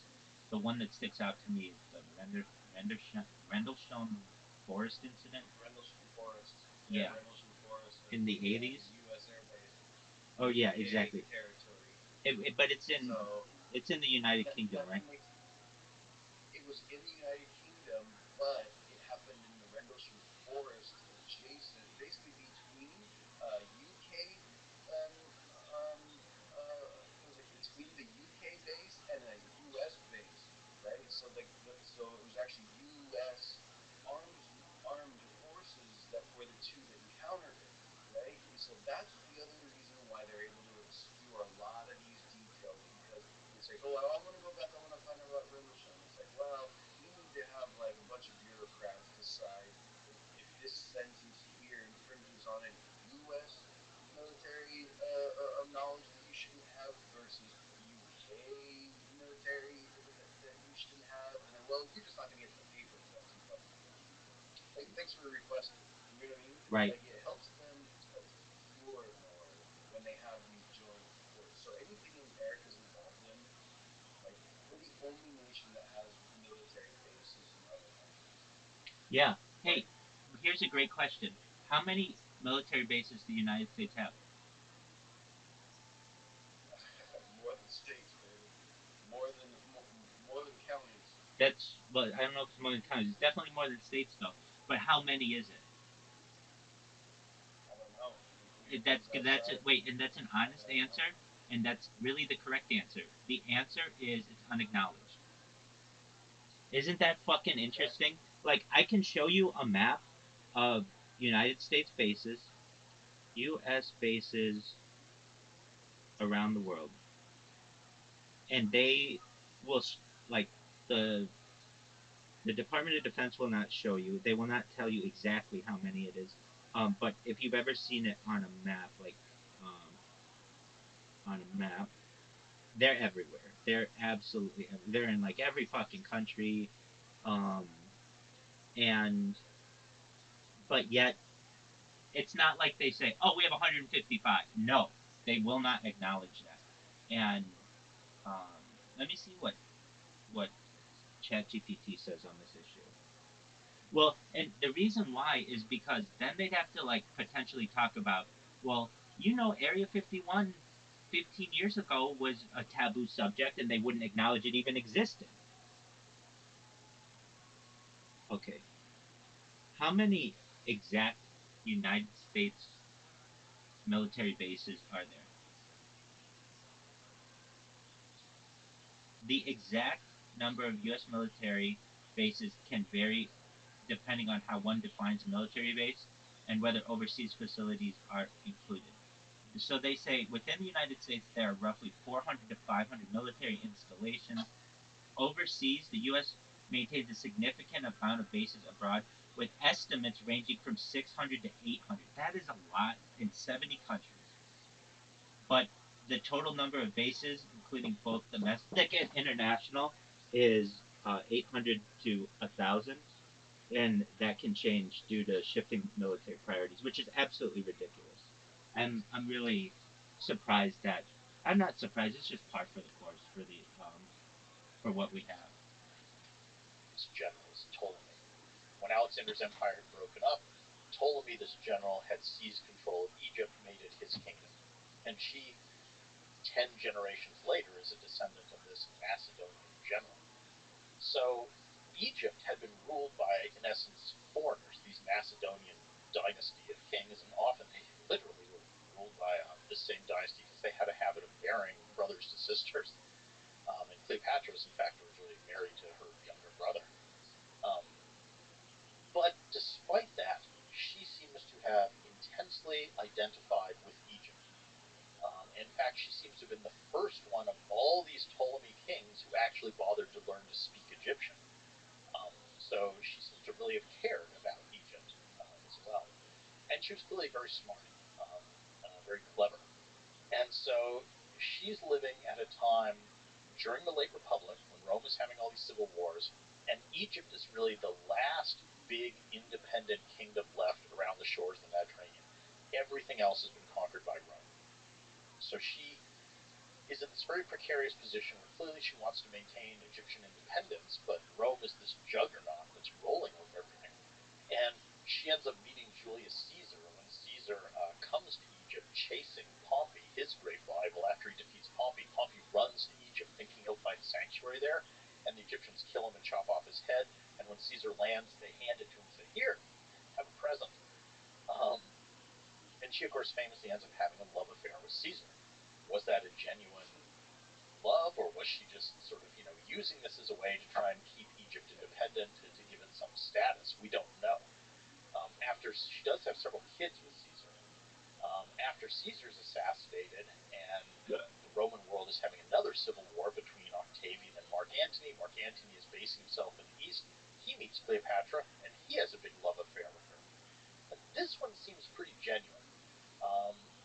Antony and Cleopatra, there's a lot of stories about them kind of partying together. They like to sort of cosplay and dress up as different gods. So Cleopatra would dress up as the goddess Isis, and Antony would dress up as the god Dionysus in a leopard skin, and they'd have these big parties and stuff. And they end up together fighting against Octavian. And in the end, they're defeated by Octavian. And Antony commits suicide. Cleopatra, there's differing accounts of her death. She may have also killed herself, or she may actually have been killed by Octavian to just get her out of the way. But she's an interesting figure because she was clearly a very smart woman who managed to keep Egypt alive as an independent state. She seemed to have actually cared about Egypt and identified with it, and succeeded at a time with all these famous people, in being a real kind of mover and shaker and a force in events. She's probably one of the most influential women in human history. She's certainly, again, she's someone that her image is incredibly important. Yes. And one of the interesting things, the whole question toxic gender in the Roman world. A woman who was a philosopher, and she's an exception to the rule. And yeah, okay, she's fine. And then you start looking at, oh, and there's also 60 other female philosophers.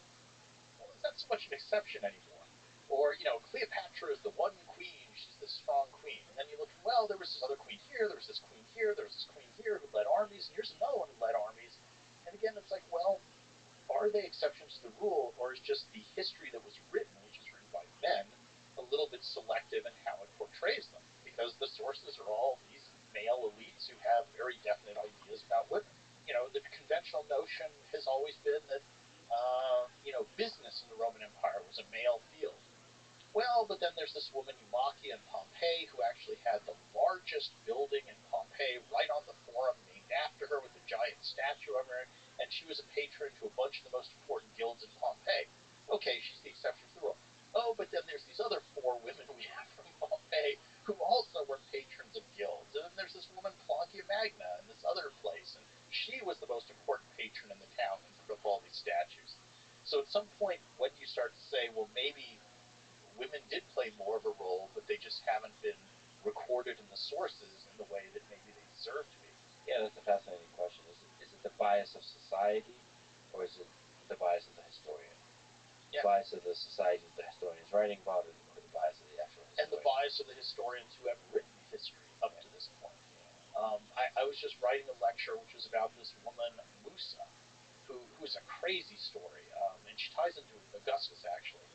Augustus, his biggest diplomatic triumph that he boasted about constantly was that about 50 years before him, the Romans had sent an expedition into Parthia, this neighboring kingdom, led by Crassus, and they'd gotten wiped out. So it was this big disaster, military disaster. And the standards of the Roman legions, the eagles that each Roman legion carried, had been captured by the Parthians. And this is the most humiliating thing that can happen to a Roman legion, to have its eagles captured. And Augustus desperately wanted to negotiate with the Parthians to get Musa seems to have pleased the king of Parthia, because she becomes one of his concubines. And then she gives birth to a son by the king, and eventually she becomes upgraded to the level of wife. And Musa eventually murders the Parthian king, arranges it so that her son becomes the king of Parthia, and she's really ruling the whole empire behind the scenes as his mother. So this is a literal rags to riches story of a slave, someone who starts out a slave and becomes the queen of an empire almost as large and powerful as Rome. Okay? But yet, how often do we hear about Musa? And when you look in traditional histories of Roman-Parthian relations, I went and looked at this because I was just writing this lecture. Most of those histories didn't even mention her. They just talked about her son, like he had just come out of nowhere and become the new heir to the Parthian throne, when it was all her doing, clearly. Now that's selective editing of history by historians to downplay the role that this woman played. And there's a lot of examples like that. That's fascinating. She got overthrown after a few years. There was a revolution against her. We don't know what happened to her then. But she's a really interesting figure. Oh, and by the way, Augustus did negotiate the return of the Parthian standards and got them back.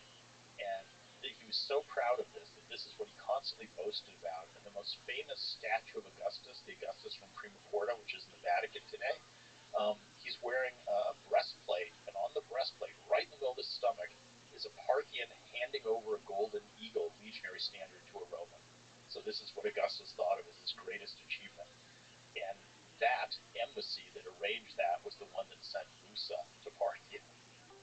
So Augustus marks the start Welcome. of the Roman Empire. How you living, Pam? You've written that Well, Octavian we're watching Augustus the would become podcast. Rome's Hope you're first doing well. emperor, and the political system that he created would endure How's for your the day? next half a millennium. This system would become He may be there, may not. countless He's later doing his own thing. empires up to How's your the day present going? day, and he It's would been become pretty the good, model pretty good. emperor against whom all Excellent. subsequent Been ones feeling a little would bit measure. better. The culture and Good to history hear, of the my man. Mediterranean basin, the Western world, and even global histories were all profoundly shaped and influenced by the actions and legacy of Octavian. He was the founder of the Roman Empire, and we still live today in the world that he created. So, what political side of things, and maybe beyond, what is the political system that he created? Well, I mean, I think Octavian / Augustus is the same guy. He is one of the most influential people in history because he did found the Roman Empire. So he's the one who oversaw this transition from republic to empire, and he sets the template which every future emperor follows. So just in the most obvious way, for the next either 500 or 1500 years, depending how long you think the Roman Empire lasted for, everyone is trying to be Augustus. They all take on the same titles. Every Roman emperor after him is Caesar Augustus, Imperator, Pater Patriae, all these titles he has, they take too. And so he's hugely influential for Western civilization, all this. But beyond just that literal thing, which is already 500 years, 1500 years, he becomes the paradigm of the good ruler. So an absolute ruler who is nevertheless sort of just, does good things, builds public works, is popular. So if we jump ahead, let's say, to the Middle Ages, the most significant ruler of the early Middle Ages is Charlemagne, right? He's the guy who unites most of Europe. He becomes the paradigm for all medieval kings after him. Well, what is the title that the Pope gives to Charlemagne? Because there's this famous moment when the Pope acknowledges Charlemagne as the preeminent European king and crowns him on Christmas Day of the year 800. And the title that the Pope gives to Charlemagne is Charles, that's Charlemagne, Augustus, Emperor of the Romans. He's giving him the title of Augustus because that's the nicest thing he can think of to say to Charlemagne, is to say, you're the new Augustus, you're Emperor of the Romans. So that image is hugely powerful. And that persists on and on. I mean, even the literal names of most rulers afterwards come from this. In Russia, the czars are Caesars. That's where czar comes from. Prince comes from princeps, first citizen, one of the titles. Emperor comes from imperator, one of the titles of Augustus. When Napoleon becomes emperor, what does he call himself? First consul, which is kind of like princeps. And then he calls himself emperor. I mean, everybody wants to be this kind of ruler. So he's the paradigm of this for the rest of history. And you can see that as both a positive and a negative legacy. It's kind of like Alexander. I mean, everybody wants to be the next Alexander. Now, nobody does become the next Alexander. Nobody's as successful as him, but a lot of people try. And you can see that either as, inspirational or awful, because lots of people killed lots of other people and started lots of wars trying to be the next Alexander. At least Augustus has this notion of good rulership, that you're not just a great, powerful person, but you're a good ruler somehow.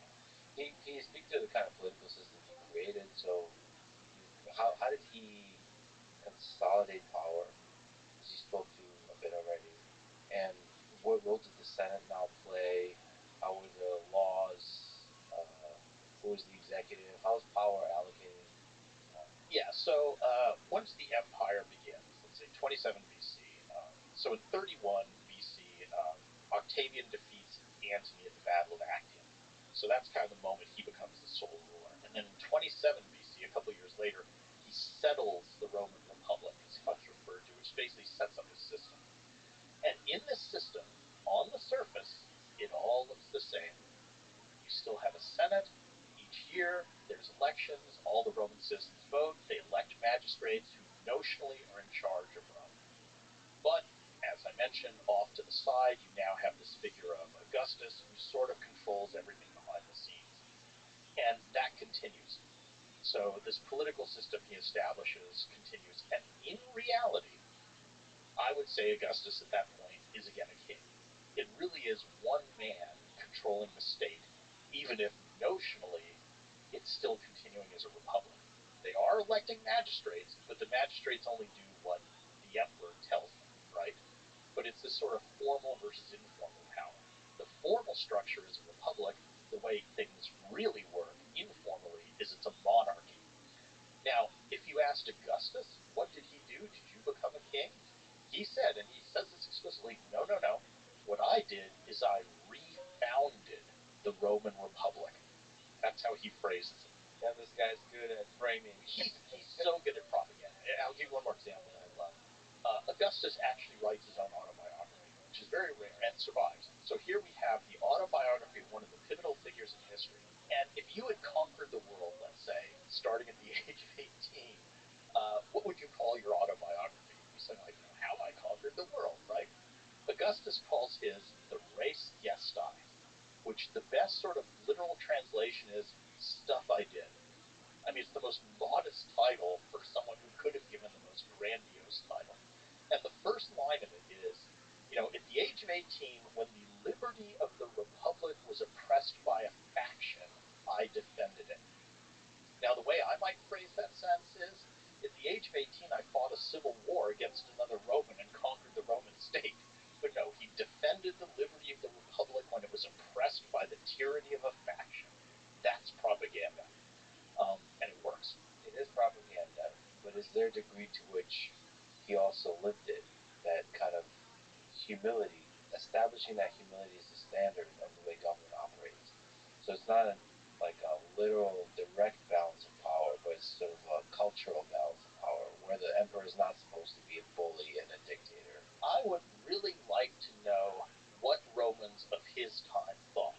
Like, if you were alive at that moment, would you honestly believe, oh, okay, we've got this guy Augustus, but he's brought peace, he's just kind of keeping in charge for a while until things settle down, we've just had 100 years of civil war, I think we still have a republic? Or would you say, nah, we have a king now? And I don't know what the answer to that is.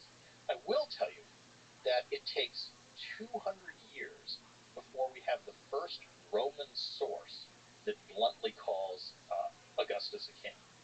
So 200 years. It takes the Romans 200 years to admit to themselves, and that's the guy who comes along 200 years later and says, hey, Augustus, he looks like a king, he acts like a king, let's just call him a king, because he had every aspect of a king except the paltry title. Maybe I'm buying his propaganda, and maybe I'm a sucker for humility, but I suspect that the Romans bought it. And I also suspect he himself believed it. I mean, there is such thing as good kings, right? There's kings that understand the downside, the dark side of absolute power, and can wield that power properly. And to give sort of both sides here, Augustus wasn't all nice. I mean, there were moments where he was extremely cruel. So early in his career, when he's still fighting, when he's for power, he goes all in on prescriptions, which is where he and Antony and other people basically post lists of their enemies and say it's legal for anyone to kill these people. And so hundreds are massacred there, including Cicero, the great orator, is prescribed and killed. There's moments when he's really cruel. One slave once gets him angry and he has him tortured in a particularly sort of cruel manner. So, I mean, on the one hand, he had this clemency. On the other hand, he could be really hard-nosed, hard-edged. I think he was a very calculating person. Yeah. So the thing I would love to know is what he was actually like behind the mask. Yes. I mean, that to me is one of those, like, if you could invite a historical person to dinner or whatever, I want to know what the real Augustus was, what he really thought he was doing, because he's an enigma. And he has this great moment when he dies, right? What's his dying lines on his deathbed? He says, if I've played my part well, dismiss me from the stage with applause. So he's seeing himself as an actor, that his whole life was acting this role, which is, again, all that manipulation and public image. He was brilliant at that, but who's the real guy? What was behind that image? And by the way, as long as we're talking about brutality, I think you mentioned in a few places that there's a lot of brutality going on at the time. Caesar just killing very large numbers of people brutally. I mean, Caesar is very interesting because for a long time they were held up as, oh, genius, look at the amazing things he did. But another way to view it is he provoked, and he truly provoked, a war with people who were not that interested in fighting Rome, and just repeatedly attacked different tribes for the sole purpose of his prestigious, gaining territory, making himself wealthier. And he basically conquers all of modern France and Belgium and some of Switzerland. So this is, a big of Europe gets conquered, thousands of people killed, thousands of people enslaved to further one guy's career. I mean, if you wanted, could call Caesar a criminal, and I think that wouldn't be unfair. But on the other hand, some people see the great. I mean, to talk about history and its reception, it's quite interesting to see how Caesar has been viewed by different generations. So at different points in time, the sort of perceived wisdom on Caesar is very different. So back in the, let's say the 1920s or 30s, there were a number of scholarly things written which kind of looked at him as an admirable man who knows what he did, was given to them. Of course, that's the era when fascism was kind of trendy and was seen as a positive thing. And then you get, Hitler in World War II, and all of a sudden fascism's not so favored anymore. And then in that post-war generation, all of a sudden he's terrible. He's a dictator. He's in the republic. So often histories that are written tell you a lot more about the time they're written than they do about the subject they're written about. Do we know what did Hitler or Stalin think about the Roman Empire? I mean, certainly they borrow a lot of the trappings. I mean, Nazi Germany borrows a lot of iconography from ancient Rome. They carried around little military standards with eagles on them, just like the Romans. But then everybody does that. The U.S. has eagles as their standards. Mussolini had them. Napoleon had eagle standards for his, military. So a lot of people like that imagery. You mentioned Cicero. He's a fascinating figure. On the topic of Roman oratory, who was Cicero? Cicero was a new man, so he's someone who didn't have famous ancestors. So he was at a disadvantage. And I think Cicero is really interesting for a couple reasons. One is he wrote an incredible amount. I think we have almost more words from Cicero than any other author that survived. And it's all kinds of stuff. It's philosophical treatises, it's books about how to be a good public speaker. He published, volume after volume of his personal letters to his friends. He published these things. So there's tons of stuff from him. And secondly, he's interesting because he lived at this incredibly important time in the late Republic when things were falling apart. But he seems to have been born with none of the natural advantages that all these other people had. So he was a lousy general. He didn't come from a wealthy family. He didn't come from a famous aristocratic family. He didn't have a lot of these advantages, but yet he ended up being right at the center of things, rose to the highest elected office in the Roman state on the basis of one skill, and that was his ability with words, his ability to get up in front of a crowd and persuade them of what he wanted them to believe. And oratory, public speaking, was absolutely central to life in Rome. There were just all these events where people had to get up and give speeches. So in courtrooms, at funerals, in the Senate, to the people of Rome, at games. Just constantly there were these opportunities for giving speeches. So if you were good at this, that was a huge advantage in your political career. And Cicero was the best. He was arguably the best public speaker of all time, some people claim. And he lived right in this era, and he parlayed that skill with words into this very successful political career. He was one of the guys involved with all this stuff with Caesar and Pompey and all the other things going on, Octavian, Mark Antony. And you've written, which is fascinating. It's fascinating when the echoes of people from a distant past are seen today. The same stuff is seen today. Not just like some of the beautiful legal stuff that we've been talking about, but the tricks, let's say the shitty stuff we see in politics. So many of the rhetorical tricks you wrote, such as mudslinging, exaggeration, guilt by association, ad hominem attacks, name calling, fear mongering, us versus them, rhyme, and so on and so forth. Well, so I'm guessing it worked, given that we still have those today. Yeah, one of the things Cicero did is he wrote at least 3 of these sort of handbooks about how to be a good public speaker. So we know a lot about that. We have his own speeches that survive, and then we have later people after Cicero who wrote about what Cicero did too. So we know a lot about what he did. And the key to Cicero's whole enterprise about persuading an audience, let's say either in a speech to the people or in the courtroom, is Cicero believed that people are fundamentally ruled by emotion. So if you can touch their emotions, all sorts of other things become less important. If you can get a jury emotionally worked up and fear, anger are particularly powerful there, then the facts might not matter, the truth might not matter, evidence might not matter, reason might not matter. Emotion is the key to everything. So Cicero used what I would arguably call a lot of tricks to get his audiences emotionally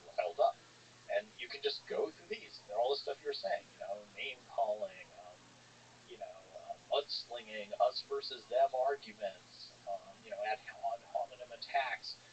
Incredibly sophisticated. All the stuff that we think of today is, very sophisticated techniques for, propaganda and persuasion. It's not new. People aren't coming up with that much that's new outside the realm of technology. Human nature is the same.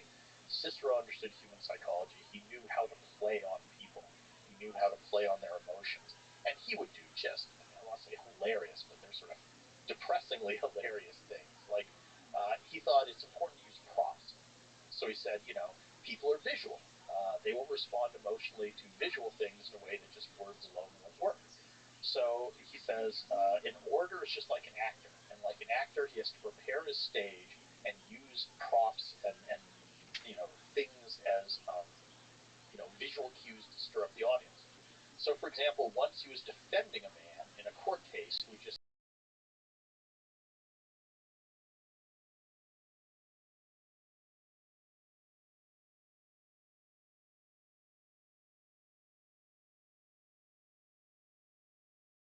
had a new baby born to him, and Cicero literally delivered the defense oration for this guy while cradling his newborn son in his arms. You can imagine, oh, cute little baby, jury, how could you find him guilty and leave this cute baby without a father to take care of him? Another time, he was defending a guy who had a photogenic son, kind of a young boy, and Cicero literally propped up the kid behind him while he was giving the speech, and again said, look at his eyes brimming with tears, thinking about his father, being punished. How could you leave this wonderful boy without, a father to care for him? Another time, someone didn't have photogenic kids, so he propped up his old parents in the courtroom and said, look at this nice old couple, you won't want to take their son away. That kind of stuff. It's manipulative.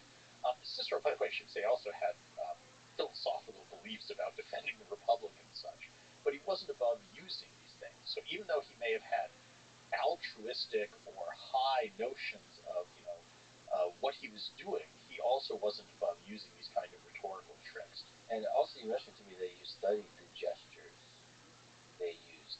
Yeah. Like, this is one of those, on the theme of extremely interesting details of life. This was actually my dissertation, and it was my first book. Amazing. Wow. That's amazing. Again, I tell you, I like practical stuff. And this all started with, I kept reading about people like Cicero giving speeches, in ancient Rome. Lots of speeches. And they would give a speech in the forum with 10, 20,000 people. And the thought occurred to me, well, in ancient Rome, you don't have microphones. You don't have loudspeakers. So how does someone give a speech outdoors in a windy place, not acoustically sound, to 20,000 people? They just can't hear you. And part of the answer, it turns out, part of it's oratorical training. You learn how to project your voice. But some of it, too, is that the Romans actually had this system of gestures that orators like Cicero used to accompany their speeches. And what I ended up doing is combining two types of evidence again. So I looked at the rhetorical handbooks like Cicero's, and also there's this guy Quintilian who lived about 100 years after Cicero, who wrote this long thing called the Institutio Oratoria, which has a description of all types of oratorical stuff, including about 40 pages on gestures. So he actually says, when you put your fingers like this, it means such and such. And it turns out Roman orators had a system of sign language that they would use to augment their speeches. But here's the fun part. It wasn't like modern American Sign Language, where a gesture means the same thing as a word. Instead, and this goes back to Cicero, a certain gesture would indicate a certain emotion that you were meant to feel when you heard the words. So it's like your body is adding an emotional gloss to your speech. You're saying words, and then you're indicating how you think those words should make you feel. And even more fun, the Romans believed that if I make certain hand gestures, you will almost involuntarily feel certain emotions. So if you're skilled, you can manipulate your audience by playing on their emotions. And this might sound, kind of weird or improbable, but the metaphor that Cicero himself uses is, he says, think about music. Everybody knows that certain musical tones will make you feel a certain way. So, think of movies today. In a horror movie, they're going to play strident, tense music. In a romantic scene, you're going to have strings, and it'll make you feel a certain way. When you hear the Jaws theme, you feel tense, right? Cicero said the orator's body is is like a lyre. A lyre is a musical instrument, and you have to learn to play on your own body as a musical instrument to affect the emotions of your audience. I think he might be onto something, especially given how central public speaking was. Yeah. And a lot of the Roman oratorical gestures, like I could probably do some, and you could probably guess what emotion they're meant to be. So, for example, there's one where like you hold up your hands to the side and kind of push like this. So this is the gesture, and what that means is kind of mild aversion. I don't like something. Now, if I couple this with turning my face to the side, that, so pushing off to one side, turning my face away, it's a strong aversion. That's like fear or something. If I clench my fist and press into my chest, that's anger or grief. If I slap my thigh, again, that's an indication of anger. So a lot of these make sense. I mean, they're kind of natural gestures. Now, some are really weird and artificial. I mean, one of my favorite of these is if you like hold your hand up open and then curl the fingers in one by one and then flip it out. So this sort of thing, that's the Romans meant wonder, which you sort of see. But again, if you've been raised in a societal context where you're used to the notion this gesture means this emotion, when someone does it, you're probably going to feel that emotion. It's like memes today. If Yes. it becomes viral, you know what it's supposed to mean percolates and to the has culture. that effect. It has power. I mean, and it's actually interesting that we don't use gestures as much in modern day. Well, I mean, for me, I just love analyzing modern political figures in terms of their body language. Yes, yeah. Because how you deliver a speech is often more important than what you say.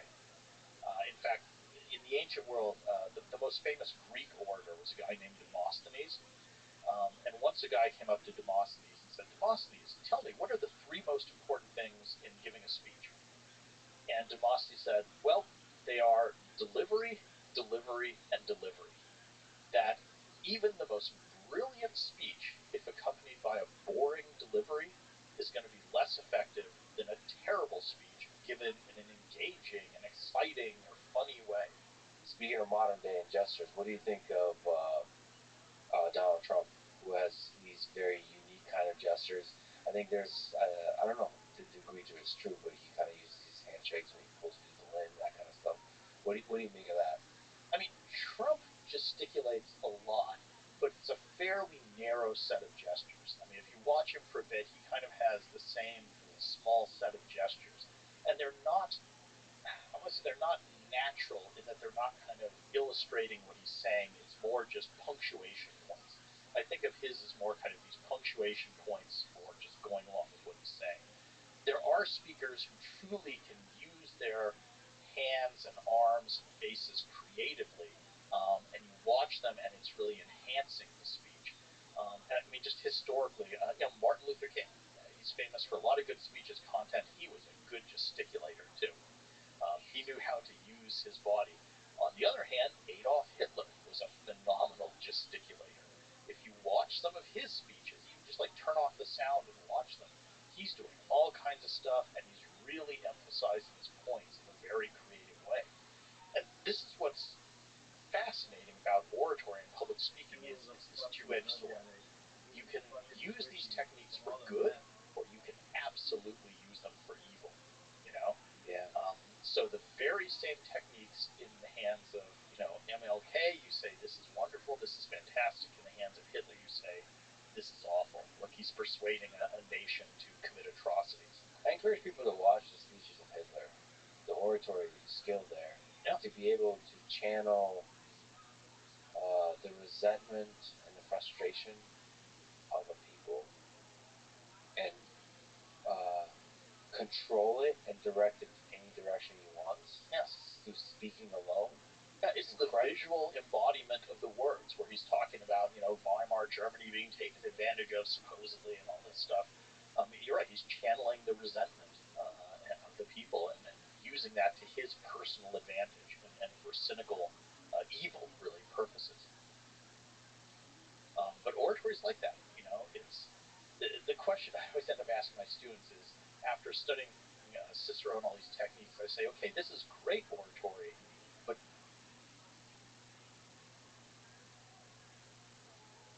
do you like this? Is this good that this works on human beings? remember Noam Chomsky once was asked, why do you speak in such a monotone way? And he said, well, I want the truth of my statement, the content of my statements to speak, that I don't want you to get deluded by me because I'm such a charismatic and eloquent speaker. The more monotone I speak, the more you will listen to the content of the words. Right, I want you just focusing on the content and not being distracted.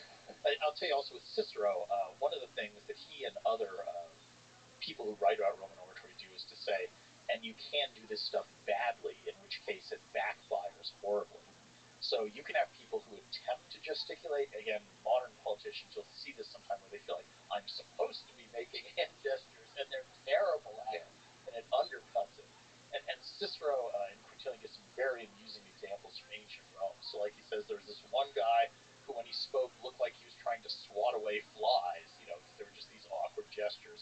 Or another who looked like he was trying to balance in a boat, like in choppy seas. And my favorite is there was one orator who supposedly was prone to making, I guess, kind of languid, supple motions. And so they actually named a dance after this guy, and his name was Titius. And so Romans could do the Titius, which is this dance that was imitating this orator who had these, kind of comically bad gesticulation. So not enough gesticulation is a problem. Too much gesticulation is a problem. You have to hit the sweet spot. It has to seem natural. It has to seem varied. It has to conform to the meaning of the words, not distract from it. Yeah, natural to your, like authentic to who you are. Authentic. Which is when people try to copy that way, the people from that time come to life in your mind and your work. Just is fascinating. Well, again, this pragmatic. I want to know, okay, how does this work? Could we talk about the role of religion in the Roman Empire? What's the story there? I mean, religion's interesting because, in my mind, the rise to dominance in a lot of the world of monotheistic religions is one of the huge sort of turning points.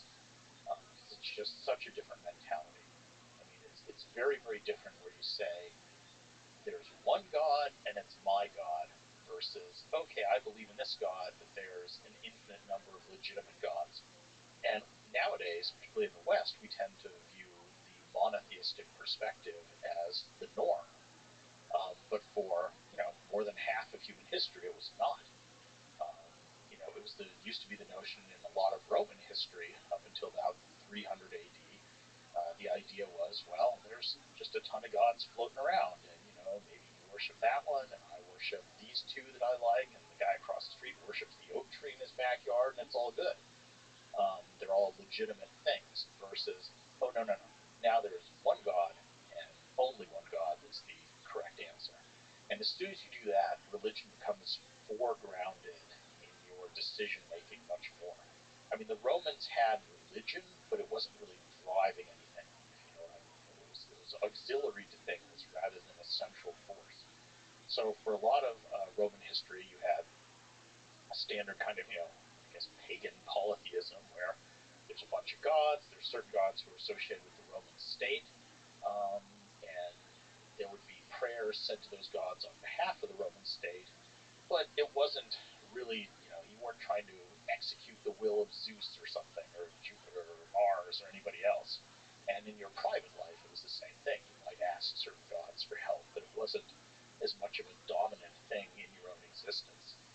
So I think that's a real transition point where religion started to become so foregrounded, and as soon as you get the monotheistic religions, Judaism, Christianity, and Islam in particular, it really shifts how people start to think about themselves in relationship to the world around them. So, Jesus was born during the rule of Emperor Augustus. Yep. Which is kind of neat that, really influential people in the realm of political events and religious events coexisted. What are the odds? I mean, yeah, there's certain moments in history where just a lot of interesting, powerful people come together and make history. And he was crucified under Emperor Tiberius. Right? Yep. Why were the ideas of Jesus seen as a threat by the emperor?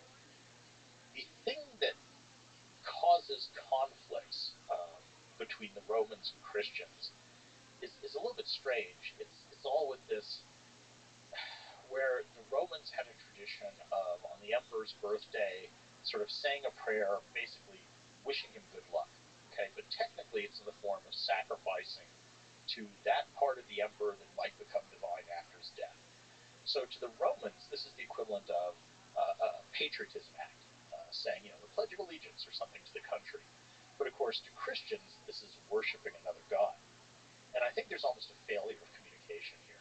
That the Romans just, at least initially, didn't quite understand this is really problematic for these people, because they're coming from a polytheistic perspective, where, yeah, everybody has different gods, so what? This isn't a religious problem, this is a political one. But why won't you send good wishes to the emperor? If you're a loyal Roman, this is something you should want to do. And many of the early Christians, I think, would have been fine with that, but it took the form of what they were asked to do was to basically worship another god. And that was the sticking point. And this is where I think movies kind of warped some of our images of Roman history, that Hollywood loves to depict very early Christians, I'm talking like first 200 years here after the ministry of Christ, as a group that all the Romans were obsessed with, that they were constantly trying to persecute and all this. And honestly, I think the Romans at that point were more just sort of indifferent or didn't know what was going on.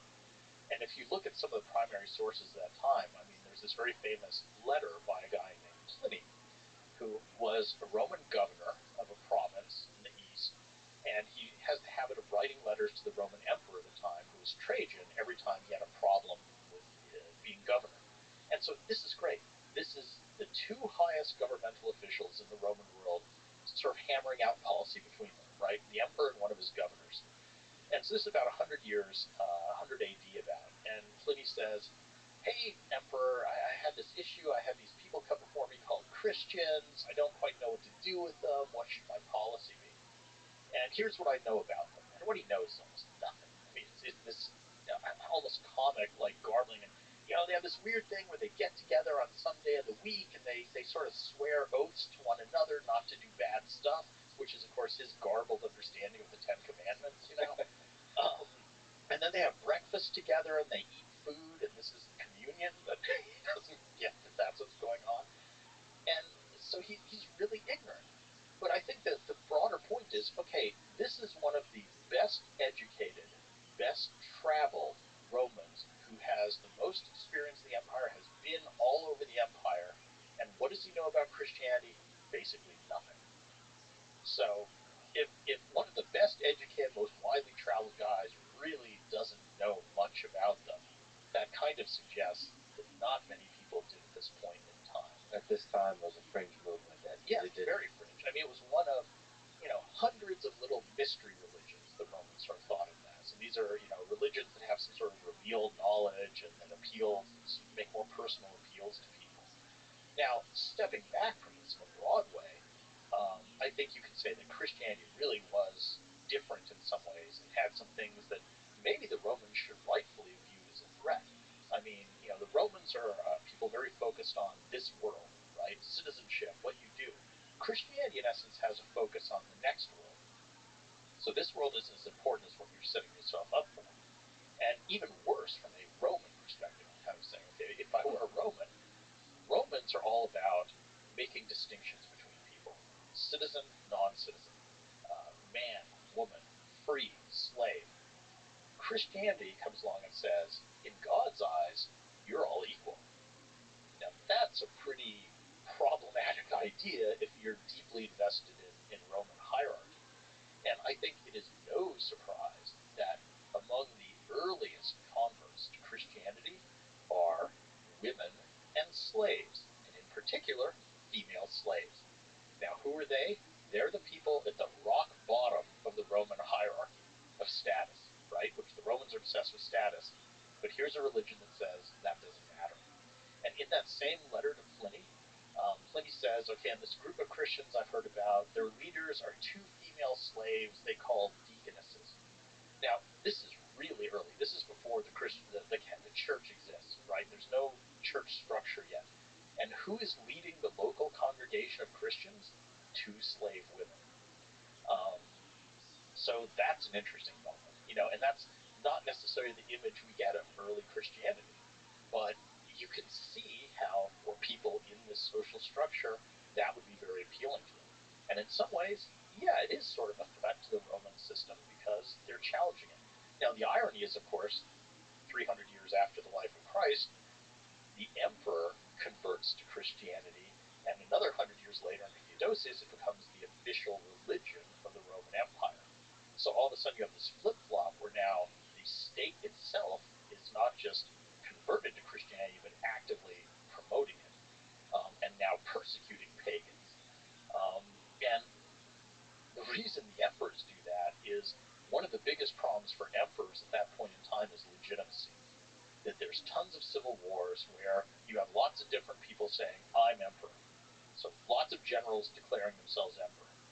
Now, under a polytheistic religion, that's just, you're all just fighting, it doesn't matter. But if you say there is only one God, then if that God picks someone to be his emperor, they're the only legitimate emperor, right? So there is a real advantage to emperors now becoming Christian, because if they can say, we're now a Christian empire, and there's only one God, and I'm the guy that God picked to be emperor, that means all these other people claiming to be emperors are illegitimate. Do you think that, or is there other factors that explain why Christianity was able to spread? Well, I mean, that's why it's appealing to the emperors. And we're talking here, I mean, the religious answer is people see the light, right? It's a faith-based thing. I'm looking at this as a historian. So putting aside, religious feeling and saying, okay, if I'm doing an analysis of this as a social phenomenon, what would be appealing to people? And there is that very compelling reason for emperors to want to go to Christianity because it helps them with their biggest problem, which is legitimacy. Now, if you're an ordinary person, what is the appeal of Christianity? Well, we already looked at a couple of them. One of them is that, it promises you a reward in the afterlife. I mean, the Roman and Greek notions of the afterlife aren't that appealing. Either you just sort of turn into dust, or at best you turn into this kind of ghost thing that floats around something that looks like a Greek gymnasium, which is like a bunch of grassy fields. It's not so hot. So here you're offered the idea of like, oh, you go to paradise forever. That sounds really good. And secondly, for a lot of people in Roman society, that notion of here's something that says I'm valuable as a human being. It doesn't matter whether I'm free or slave. It doesn't matter whether I'm Roman or non-Roman. It doesn't matter if I'm man or woman. Here's something that says I have equal value. That's enormously appealing. And finally, early Christians, I mean, they honestly, a lot of them do good works. They take care of the sick. They feed the poor. I mean, if you look at Jesus in the Sermon on the Mount, that's the stuff he really hammers. If we look at, the words of Jesus when he says, what do you do to be a Christian? A lot of it is take care of the unfortunate. Take care of people who are sick. Take care of people who are starving. And a lot of the early Christians really take that seriously. So they are helping people out. So that's appealing. They're the good kind of populist, and populist messages spread. Let me ask you about gladiators. Switch of pace here. What role did they play in Roman society? I mean, okay, gladiator games obviously become a popular form of entertainment, and they're one of the ones that's captured people's imaginations for all sorts of reasons. I mean, it's dramatic, but also I think it's that apparent contradiction that in so many ways Roman society seems familiar to us. In so many ways it seems sophisticated and appealing. Law is wonderful, all this, but yet for fun they watched people fight to the death. So how do you reconcile these things? Gladiators I find very interesting because they're an example of what historians call status dissonance. So it's someone who in society has high status in some ways and very low or despised status in another. So gladiators, most of them were slaves, the lowest of the low in Roman society, right? Also, they're fighting for other people's pleasure and dying sometimes for other people's pleasure. And the Romans had a real thing about this, like your body being used for others' pleasure. Even a humble working person who hired themselves out for labor, the Romans thought that was innately demeaning because you were using your body for someone else's benefit or pleasure. So that they didn't have this notion of, the dignity of hard labor or something. They thought the only noble profession was farming, okay, because there you generate something and you're producing it for yourself. But if you work for someone else, you're demeaning yourself. And gladiators are the worst of the worst, right? Performing for someone else's pleasure. So on the one hand, they're very low status. But on the other hand, successful gladiators get famous. People admire them. Women find them attractive. They're celebrities. And so this is the status dissonance, right? You have these people who, on the one hand, formally are very low status in society, but yet are very popular on the other hand. Another kind of myth about gladiators is that they were just dying all the time. I mean, you watch, movies, and again, they'll always throw a bunch of gladiators and they all die. I think some scholar did a study of, there's like 100 fights we know of, where we know some details, and I think 10% of those ended in the death of one of the people. So gladiators are a lot more like boxing matches, where you're watching a display of skill between two people who are more or less evenly matched in terms of their abilities, and probably they'll survive, though there's a chance one of them might get injured. In fact, one might die. Having said all that, in the end, you really are having people fight and potentially die for the pleasure of an audience. And anthropologists and Roman historians like to speculate, why did the Romans do this? The Romans address it. I mean, there's a famous thing where a Roman says, we Romans are a violent people, we're a warlike people, and so it's fitting that we should be accustomed to the sight of death and violence. Kind of works. There's a more symbolic interpretation that says the amphitheater is an expression of Roman dominance, a symbolic expression. Because what you have are all segments of Roman society gathered together to control the fate of others.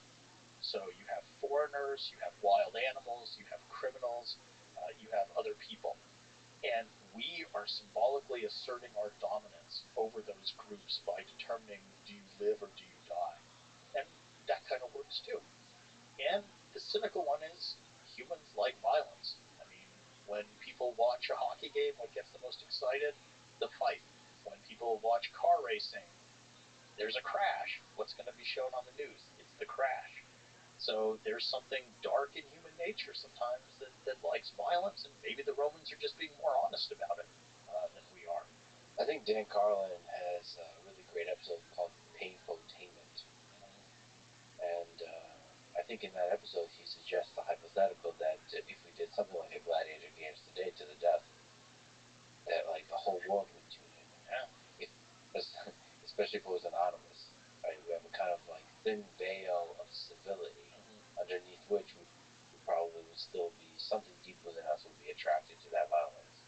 Yeah. I mean, yeah, there always is it human nature? Why do people slow down when there's a car wreck and try and see what's happening?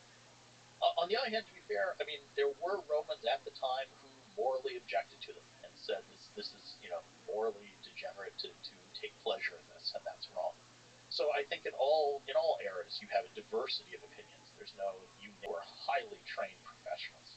So the gladiator schools who trained them were spending a lot of money to train these people, and it wasn't just we take some guy and throw him into the arena like you see in movies all the time. These were people that you'd invested a lot of money in. That's why you don't really want to see them killed. But yeah, mostly they're prisoners of war. I mean, in very rare instances, you might have a free person volunteering, selling themselves to fight as gladiators, but much more common was that. And what's interesting is some people wouldn't do it. I mean, there's a lot of instances of gladiators refusing to fight and committing suicide, which you don't hear. So, like, there was one German who was supposed to fight as a gladiator, and instead he stuck his head between the spokes of a wagon that was spinning and snapped his own neck. There were a group of 29 Germans who all sort of said, we're not going to fight for the Romans' pleasure, and they strangled one another the night before they were supposed to fight. So, I mean, you have people sort of objecting to being complicit in this kind of performance as well. And they also had interest in animals. Yes. So humans fought animals, exotic animals. And animals fought animals. Animal Yeah, farming. the Romans were a little weird with their animal thing. They loved exotic animals, but mostly they liked to see the exotic animals die. So, I mean, there was an enormous industry collecting wild beasts, transporting them to Rome, which is no easy matter to transport elephants and giraffes and rhinos, particularly in this era of technology. But they were like draining Africa and bringing lions and all these things and sacrificing them. And what about different venues? I mean, there's the legendary Colosseum. What is the importance of this place? Well, the Colosseum, real name is the Flavian Amphitheater, is interesting because for a long time Rome always had a chariot racing arena, the Circus Maximus, but it didn't have a permanent gladiatorial venue until relatively late, till about 80 AD, so during the reign of the Emperor Vespasian. And he built this thing. So he built the Flavian Amphitheater. He's from the Flavian family of emperors. And he did it as a deliberate act of propaganda. So before him had been Nero, who was sort of seen as a crazy or bad emperor. And one of Nero's indulgences is he had built this enormous palace for himself called the Golden House. So it was kind of this pleasure palace with 50 dining rooms, all this stuff. And it was basically wasting a ton of money on him, right? So right on the site where Nero had his Golden House, Vespasian says, I'm going to erect a new building on top of it that's going to be for the pleasure of the people. So it was very much a political statement that my dynasty is going to be about serving Romans, not serving ourselves. And so that's why he builds the Flavian Amphitheater. And the funds he uses from it is basically from looting Jerusalem. Because the other thing he had done just before this is he had sacked Jerusalem and destroyed the temple there, in fact. He and his son Titus. And so this is what he now builds in Rome, as his gift to the people of Rome. But it's interesting to think about that place, to think about their relationship with violence across centuries, for spectacle, watching people fight. And like you said, only like 10% of the time it led to the death. But I read that still a lot of people died. A lot of gladiators were killed. Oh yeah. There's numbers there. It's crazy. I read 400,000 dead. So this includes gladiators, slaves, convicts, prisoners, and so on. That's a lot of people. The Flavian Amphitheater is really interesting too, just as a piece of technology and as influence on later world. I mean, almost every sporting arena today owes something to the Flavian Amphitheater, the Colosseum, in terms of construction. And it was an amazingly sophisticated building. I mean, it had retractable awnings and elevators and ramps that things could just pop up into the arena from below. And, it had very well designed passages where everybody could file in and file out very efficiently, and they're all numbered. So I mean, it's one of, I think, the most influential buildings in history, just because of the way that all these buildings we go to today, they're all kind of variants on it and using some of the ideas from it. And the Romans took their construction seriously. Oh yeah, they were good at that. So they were excellent engineers. And the Romans were excellent engineers, especially when it came to what you might think of as humble stuff. I mean, today we tend to think of, a Roman building as shining white marble, right? Well, the core of that building was probably concrete, and the marble is just a superficial facade. And if you think about the Colosseum in Rome today, all the marble has been stripped off that building, and what you see is the concrete core, the structural core that's left. And the Romans, I mean, they didn't invent concrete, but they just used it more creatively than anyone had before. And if you look at buildings like the Greeks built, they're all rectilinear. They're all rectangles or squares, and they always have a lot of columns because you need to hold the roof up. The Romans, because of their use of concrete, could build wooden frames. They could have curves, they could have domes, they could have all kinds of stuff. And it just explodes the architectural possibilities. They also made a lot of use of the vault. So if you cut rocks and arrange them so they form a curve, you can have big vaulted spaces. And they were just brilliant with their mix of things. I mean, the Pantheon is the best preserved Roman building, and it's another brilliant building, incredibly influential. I mean, every capital building in the world or museum is an imitation of the Pantheon. The Capitol in Washington, D.C., the Capitol in Madison, where I'm from, Wisconsin, Austin, where we are now, they're all Pantheons.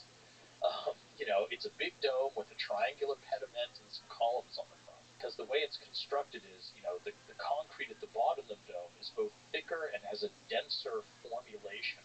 So it's heavier where it needs to bear the weight. And then as you get further up the dome, it gets narrower and narrower, and they mix in different types of rock. So at the top, you're using pumice, that very light volcanic stone. So where you want it to be light, it's light. And it's here 2,000 years later. I mean, look around you. How many buildings that we're building now do you think are going to be here in 2,000 years? I suspect not many. And it's not only that they lasted, but they were beautiful, or at least in our current conception of beauty. Yeah, I mean, Vitruvius, his principles are things should be functional and they should be aesthetically pleasing. So that's a winning combination, I think. Yeah, they pulled that off pretty well. If you could talk about the long line of emperors that made up the Roman Empire, how were they selected? This is we've been talking about Augustus's great achievements and how clever he was with propaganda and all. This is his great failure. So his great failure is that he did not solve was the problem of succession. How do you ensure that the next person who follows you is not just the best person, but is qualified? And he fails to do it. So the principle he settles on is heredity. So the nearest blood relative. And he goes through all these people, all these young kids in his family die. He's trying to make the heir.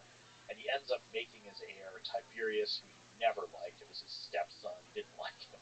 But he ends up inheriting it. And the next set of emperors, the Julio-Claudians, which is the family that Augustus starts, they all basically are who is the nearest male relative to the previous emperor. And that's how we get a lot of crazy emperors like Caligula or Nero. And then the next family, the Flavians, the first guy is kind of an Augustus. It's Vespasian, the one who builds the Flavian amphitheater. And then one of his sons takes over Titus, who's okay. And then the next son takes over Domitian, who's nuts again. So heredity just isn't working. And Rome fights a couple of civil wars. And in 98 AD, we're 100 years now into the empire. And they look back at this track record and say, okay, we've been picking our emperors by heredity, and we've got some real duds here, some real problematic people. Is there a way to fix this? And this is one of the few instances where the Romans, who I keep saying are very traditional and resist change, I think actually make a change and realize we got to do something different. And so the next guy looks around and says, okay, forget who's my nearest male relative. Who's the best qualified to be emperor after me? I'll pick that person, and then I'll adopt him as my son. So they kind of stick with the heredity, but yeah, fake adoption. And you end up with a lot of old guys adopting middle-aged adults as their son, which is a little strange, but it works.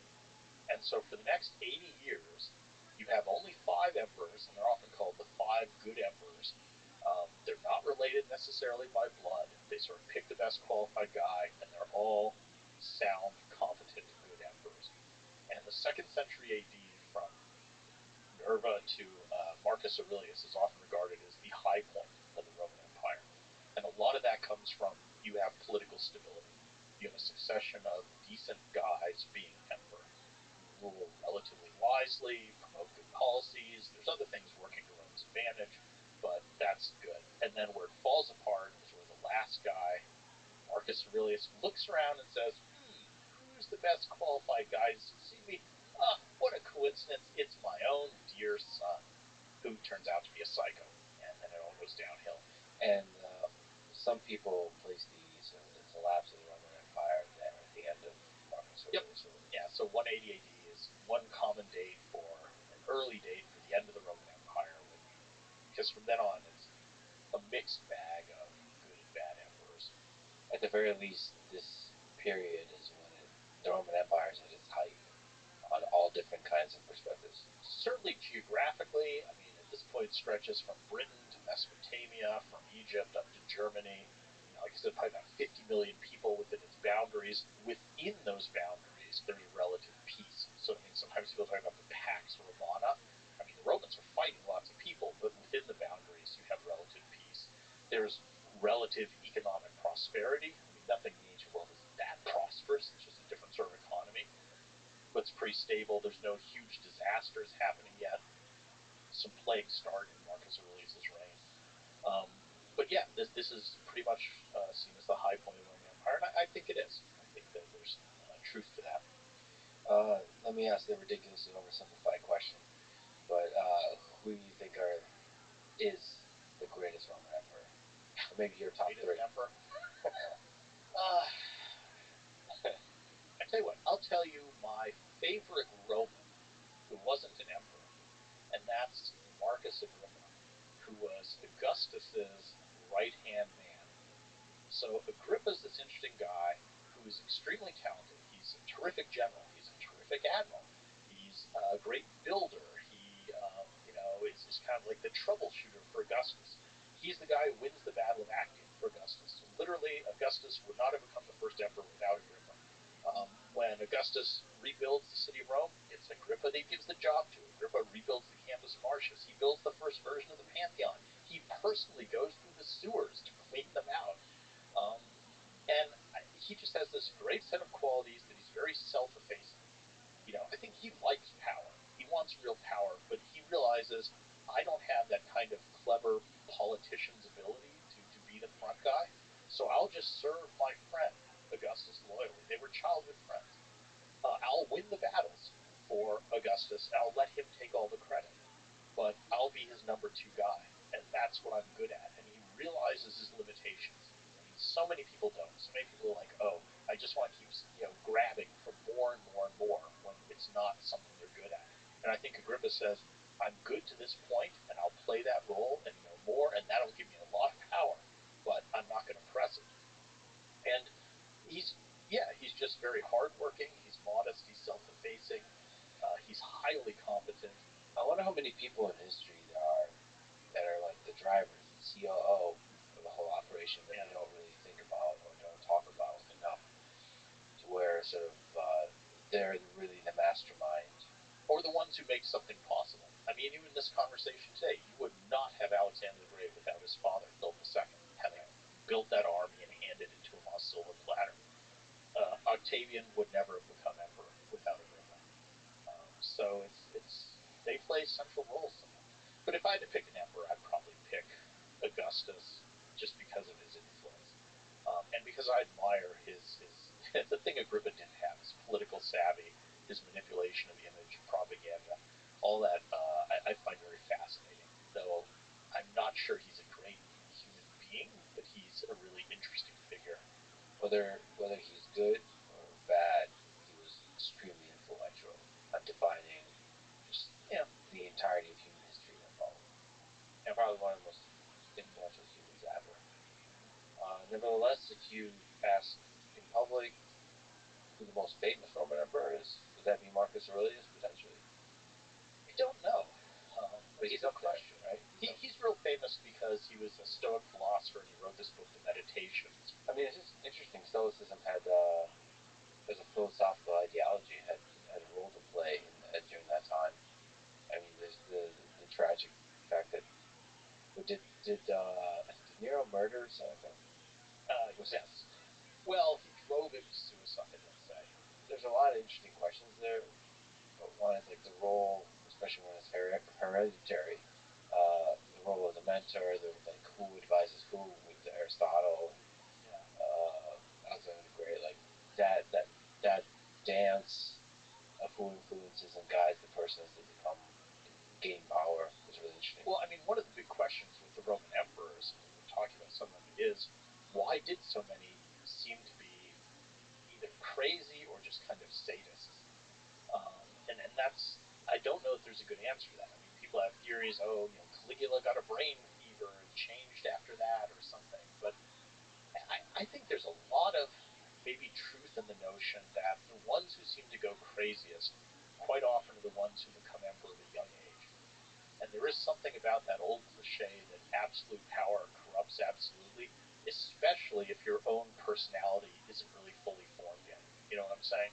I mean, I think take anybody when they're a teenager. If you all of a sudden said, you have unlimited power, what would that do to you? How would that warp your personality? I mean, look at all we always say, like the Disney stars who sort of go wrong or something because they get rich and famous at this very young age.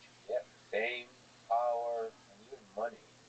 If you get way too much of it at a young age. Yeah. I think we're egotistical, narcissistic, all that kind of stuff as babies. And then when we clash with the world and we figure out the morality of the world, how to interact with others, that other people suffer in all kinds of ways, understand like the cruelty, the beauty of the world, the fact that other people suffer in different ways, the fact that other people are also human and have different perspectives, all of that, in order to develop that, you shouldn't be blocked off from a world which power and money and fame can do. And conversely, a lot of the emperors we regard as, quote, good emperors are the ones who become emperor at a... What does it take to be a successful emperor, would you say? So you say, well, what does it take to be a good Roman emperor?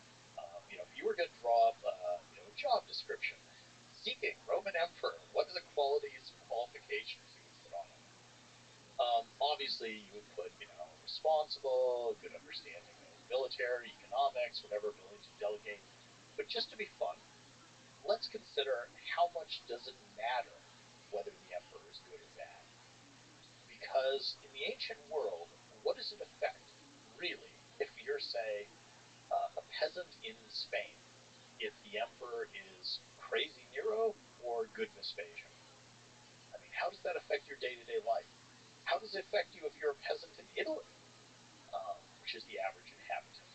I mean, the crazy emperors mostly affect the people within the sound of their voice. So yeah, they go crazy, they murder senators, they murder their members of their own family, they do wacky stuff. But a lot of that is constrained to the immediate surroundings around them. And meanwhile, the mechanism of the Roman Empire is just grinding along as it would anyway. I mean, the governors are running their provinces, stuff's happening. I guess an emperor can start a war, he can maybe raise taxes, but that would be the ways that he's affecting the whole empire. And here we get to technology does matter. We're dealing with a world where, let's say, you're in Rome and you're the emperor, and you want to send a message to a province far away, let's say Judea. That message might take 1 or 2 months to get there, and 1 or 2 months to get a reply. So how much influence as emperor are you really having over that province? I mean, those people pretty much have to make their own decisions and then kind of just say to you, this is what we did, I hope that's okay. Because otherwise nothing gets done if they're waiting 4 months for a decision. Even in the realm of ideas, they can't get on TV and on the radio. Yeah, and communication broadcast so slow and so in certain ways that today, with the ability to instantaneously talk to people across the world, we can't even imagine. And the Roman Empire is huge. I mean, it is months to send a message and get an answer. So here you have the emperor in Rome. Yeah, he affects who's around him, and he can affect even common people. I mean, there's crazy emperors who are at the games and they're bored and they say, well, take that whole section of the crowd and throw them to the lions or something. There you're being affected by the emperor. But if you're outside the range of his sight and voice, do you care who the emperor is? So the big one, most of the time. That's a really important idea to remember. Same with the U.S. president, frankly, in terms of the grand arc of history. Like, what is the actual impact? But I would say the big one is probably starting wars. Yeah. Major global wars, or ending them in both directions. And then taxation, too, as you said. What was the taxation? What was the economic system? What was the role of taxation in Rome? Romans are really weird with this. So, in the Republic, once they started to acquire overseas provinces, right, they had to decide, well, what are we going to do with these provinces? And they then settled on this notion of we'll put a Roman governor in charge, we'll collect some sort of taxes. But they often didn't collect the taxes directly. Instead, they would sell contracts to private businesses to collect taxes. So the private businesses would bid and say, all right, if you give us the contract to collect taxes in Sicily, we'll give you X number of money up front, and then we go out and try to collect enough to make back that money and make ourselves a profit. And this is a terrible system, because obviously they're going to go and try and squeeze as much as they can out of Sicily. And these companies were called publicans, pultani. And in the Bible, there's a phrase, publicans and sinners, and that should give you an idea how they're viewed. So everybody hated these tax collectors, and it was a really kind of dumb system, because the publicans are going out and squeezing way more than they should in an unhealthy way for the provinces, and the Roman state was doing this kind of weird thing that they should have been doing themselves. And over time, that shifts a bit, and it becomes more like your standard taxation. And a lot of the taxation ends up being in kind, too. So it's like, okay, we're taxing you, you pay it in wheat if you're a farmer or something, not necessarily in cash. So it was, in many ways, the Roman economy is underdeveloped. They didn't have a lot of the sophisticated systems that we have today, and it probably held them back in some ways. And again, they have that resistance to change. The Romans also had weird notions about just business and profit making. That at least originally there was this notion that's shameful. Again, the only thing that's a worthwhile profession is farming. So, rich Romans would get involved in what we would call business, manufacturing, particularly long-distance trade with ships, but they would often do it through sort of front companies or employees who did it on their behalf officially, and then they sort of funnel the profits to the guy funding it because they don't want to be soiled with, business which is beneath them. So the Romans had a lot of weird attitudes about the economy that I think in some ways didn't help. But nevertheless, they had many of the elements of the modern economic system: the taxation, the record keeping. They were good at record keeping. So the Romans, the census is a Roman word. They're the ones that came up with that. So, and obviously the laws around that. Yes. So in certain ways, yes, they were extremely sophisticated. And of course, the biggest thing about people in the ancient world and today is that they weren't stupider than us. Sometimes you get this assumption, well, in the ancient world they just weren't as smart or something. No. They were fully as intelligent as we were. They didn't have access to the same technology as we do, but that doesn't mean they were any less smart. Can we talk about the crisis of the 3rd century and the aforementioned Western and Eastern Roman empires, how it split? Yeah, so, after Rome starts to go downhill, as you enter the 3rd century, so the 200s, so we're moving out of the Golden Era now. A famous Roman historian, Cassius Dio, who lived right at that moment, very famously wrote, of the transition of Marcus Aurelius to what follows, our kingdom now descends from one of gold to one of rust and iron. So even people who were alive at the time had a distinct sense something is going downhill here. And that's interesting because, usually great historical moments are retroactive.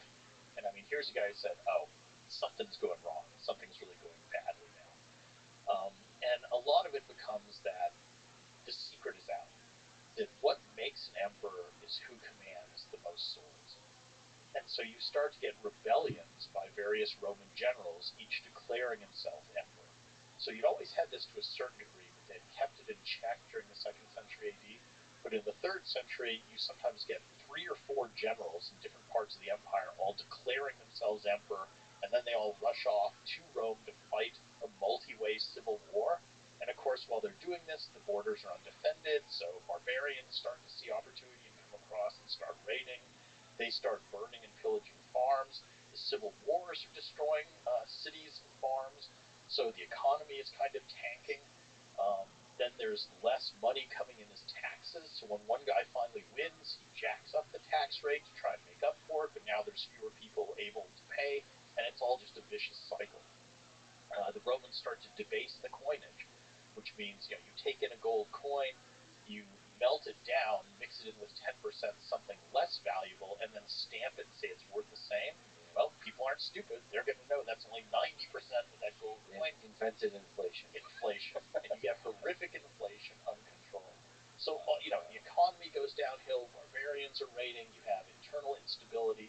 In 1 year, you have something like 8 or 9 different guys go through as emperor in 238. So it's a mess. And it looks like the Roman Empire is going to fall around the mid-3rd century. So this is the crisis. And then the kind of shocking development is late in that 3rd century, they actually stabilize the empire. So you have a series of these kind of army emperors who are just good generals who managed to push the barbarians out, reestablish the borders. It's actually a whole group of them, but often they get clumped under the most successful, the last guy, who's Diocletian, who comes in, and he tries to stabilize the economy. One of the things he does is he issues a new solid gold coin that guarantees a solid gold. He calls it a solidus, a solid coin. He famously issues a price edict where he says this is the maximum it's legal to charge for any good or service. So it's an attempt to curb inflation, and that's not gonna work, but it helps. Kind of amusingly, on Diocletian's price edict, can you guess what the most expensive sort of item is? Hiring a lawyer. So some things never change, right? That's interesting. I mean, in that system, there was probably a huge amount of lawyers. Yeah, I mean, even lawyers isn't quite the right word. Romans didn't have true lawyers, but they had people you would hire to do legal stuff or give you legal advice. But anyway, no, the price edict is actually really fascinating because it's this long list of stuff, and you can see, a good pair of shoes, a bad pair of shoes, how much each costs, and you can see the relative value of things. So, what was food versus clothing? What was, going to the barber versus hiring a doctor, all that kind of stuff. So it's a really fun document to just mess around with. But anyway, so Diocletian stabilizes basically the empire and these other guys as well, and gives it a new lease on life. So it seems by the end of the 3rd century that Rome is going to continue. And then as we go into the 4th century, you have the really dramatic thing where Constantine comes along and converts to Christianity. And at the time he converts, the percentage of Christians in the empire is small, 10% at most, something like that. Who knows? But it's quite small. And all of a sudden you have this weird thing where now the emperor belongs to this new religion. What does this mean? You can debate a lot how sincere Constantine's conversion was. It's a little bit of a weird thing where he clearly is using it as a way to fire up the troops before a crucial battle, to say, hey, I just had this dream, and this god promised us victory if we put his magic symbol on our shields. And this would be okay, except that he had done this a couple times before. So one time it was Helios, the sun god, one time it was another god. Even after he converts, he continues to mint coins and stuff with other gods on them. He continues to worship other gods. But he also kind of seems sincere in his conversion. It's just, I think the question is, how much does he understand his new religion? Maybe more than is he sincere? But that's a real turning point. So now as we go into the 4th century, we have this thing with Constantine, the new religion, and the other thing that happens is the empire is really just too big to govern effectively. It's that thing we were talking about. It's too large, the communication is too slow, and it starts to naturally fragment. And at times they try systems where they split it into 4. So under Diocletian he tries the tetrarchy, where he splits the empire into 4, and you actually have sort of 4 emperors working together as a team. More commonly it just splits east-west. So from that point on, you really start to have the history of the Western Empire going in one direction, the Eastern Empire in the other. You tend to have 2 emperors, though there are moments occasionally where they reunite. So that's a big development as well, and that's a turning point. So the most common date people say, maybe you can correct me on this, that the Roman Empire fell is 476 AD. They're referring to the fall, quote unquote, of the Western Roman Empire. So why did the Roman Empire fall? Yeah, this is a real game. Pick your favorite date for the Roman Empire. 476 is a very common one. And what happens in that year is a barbarian king comes down into Italy and deposes a guy named Romulus Augustulus, which is an amazing name. It's combining the names of the founder of Rome, Romulus, with Augustus, the second founder of Rome. And so some people say that was the end of the Roman Empire. Sure. But others say it's 410 when Alaric sacks Rome for the first time. Others say it's 455 when the Vandals come and sack Rome and do a much more thorough job of it this time. Some say it's 180 when Marcus Aurelius picks poorly in succession. Some say it's 31 when Octavian wins the Battle of Actium and kills the Roman Republic. Or you can go past that date and say it's 1453 when the Eastern Roman Empire finally falls. And I mean, the Eastern Empire is legitimately the Roman Empire. If you would go and ask them, who are you? They wouldn't say, we're the Byzantines, we're the Eastern Roman Empire. They would just say, we're the Romans. And they have a completely legitimate claim to do that. So this whole game of when does the empire fall is problematic. And the other thing is, all those dates about invasions that cluster around the 400s, so 410, 455, 476, you have to ask yourself, who counts as a real Roman by that point? Because for a while now, the Romans themselves are often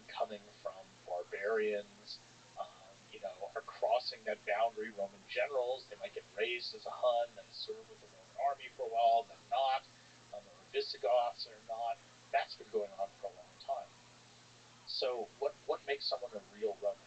How do you tell that the guy kicked out in 476 was a, quote, real Roman, and the barbarian king who took his place wasn't? That's a very arbitrary decision. There's so many interesting things there. So, of course, you described really eloquently the decline that started after Marcus Aurelius. And there's a lot of competing ideas there and the tensions. Just to interrupt you, I hate wishy-washy answers, which is what I kind of said. So I will give you this. I think by the end of the 5th century AD, the Western Roman Empire has transformed into something different. Yeah. So I don't know what date I can pick for that, but I can say by around 500, I don't know that we can call whatever exists there the Roman Empire anymore.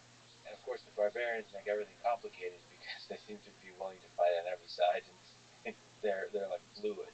Yes. Which they integrate fast, and it just makes the whole thing really tricky to say, who's a Roman, who's not, and at which point did it like. And barbarians have been forming large parts of the Roman army for centuries.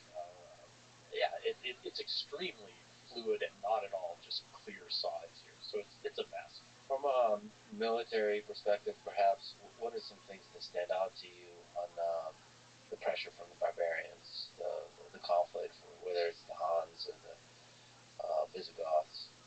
There was a military strategist, a guy named Edward Luttwak, who wrote this book, The Grand Strategy of the Roman Empire, which was basically about frontiers and how did the Romans define their frontier.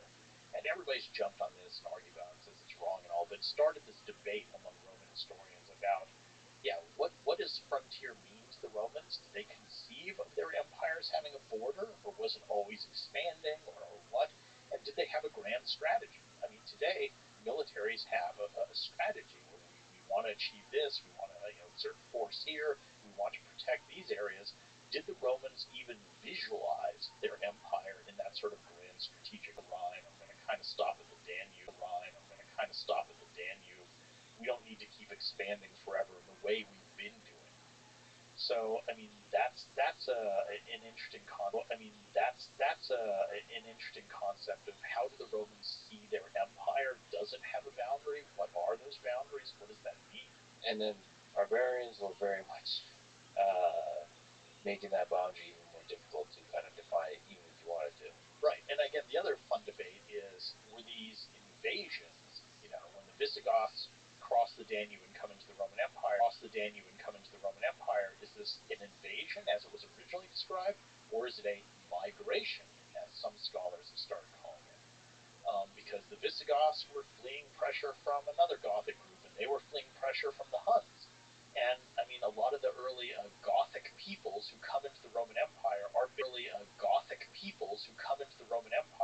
basically seeking asylum. They're saying, will you give us a piece of territory to live on within the boundaries of the empire, and in return we will fight for you against external enemies. And the Romans make these deals with some of the Goths. In fact, they made a pretty good deal with the Goths. One group of Goths to do exactly that. Like, you can settle within the boundaries, we'll feed you, we'll give you a certain amount of stuff, and you fight for us. And then the Romans treated them really badly. They kind of didn't supply what they had promised, and so they turned against the Romans with good reason. So the Romans blundered in these things too. So is it correct that the Visigoths fought on the side of the Romans against Attila the Hun? Some of them did. Okay. So again, there were various groups on both sides of those battles. So Attila is the famous Hun, and he comes into the Roman Empire and seems to be heading right for Rome and everybody is so scared of the Huns that this weird coalition comes together of the Romans plus various barbarian groups against Attila and league with some other barbarian groups, and they fight a huge battle, and it's more or less a stalemate. So Attila gets stopped, and he says, all right, we're going to just rest up for a year. Next year we'll go finish off the Romans. Next year comes, he heads down into Italy, he's heading straight for Rome, and the Pope goes and meets Attila, and they have lunch together at this river. And at the end of the lunch, Attila goes back and says, I changed my mind. We're going to go back up to France, hang around for another year. We'll finish off the Romans later. And, Christian sources say saints appeared in the sky with flaming swords, scared away Attila. Some other sources say, well, the Pope gave Attila a huge bribe to go away for a while. Believe whichever you like. then Attila ends up dying on his wedding night before he comes back under mysterious circumstances, and so that never materializes, and the Huns kind of fragment after his death. So what was the definitive blow by the barbarians, by the Visigoths? The barbarians are so many different groups, and weirdly, I think an important one that sometimes people tend to focus on the Huns and the Goths. The Vandals end up going to Spain, conquering Spain, and then crossing over into North Africa and kind of conquering North Africa as well. And Spain and North Africa were some of the main areas that food surpluses were collected from and sent to Rome to feed the city of Rome. And it's after those Vandal invasions and the takeover of those areas, the population of Rome plummets. So I think that's an interesting moment where, the city of Rome had always been this symbol, and already it was no longer the capital. The emperors had moved to Ravenna, a little bit north, because it was surrounded by swamps, so it was more defensible. But there is something important about that old symbolic capital now just collapsing in terms of population, numbers, really no longer having importance, because literally its food supply is cut off by losing those areas of the empire. And of course the capital, Constantine had founded a new second capital at what used to be Byzantium, a Greek city on the Bosphorus, which becomes Constantinople. He names it not very modestly after himself. And that now is really the dominant city for any of the Roman empires, Eastern or Western. So if you're actually living in that century, the 5th century, it's kind of like the Western Roman Empire dies with a whimper. It's not like it's a bunch of strikes. There's a lot of moments you can pick. There's an earlier one in the 300s when the Roman Empire, the Romans lose a big battle to, some barbarians that symbolically is important. But yeah, I don't think there's one clear-cut moment. And again, I don't know that it is the barbarians that caused, quote, the fall of the Roman Empire. And this is the other game, is people like to say, when did the Roman Empire fall? The other big question is why? Why did the Roman Empire fall? If you define it as falling. And I mean, barbarian invasions was the traditional answer. So there's a French historian who said the Roman Empire didn't fall, it was murdered. It was killed by barbarians. But I mean, there's other explanations. Some people say it was Christianity. Some say it was climate. That the Roman Empire flourished during this moment of luck when just the climate was good, and then you get this sort of late Roman Little Ice Age, and everything goes downhill, and that's what caused it.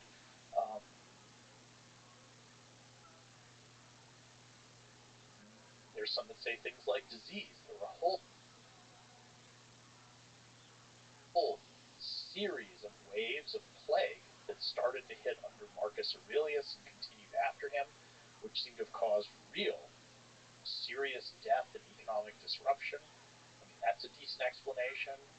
Another popular one is moral decline, which I don't think really works well. You can get the people saying, lead poisoning, but that's not true, because they were drinking out of the same pipes when the empire was expanding, right?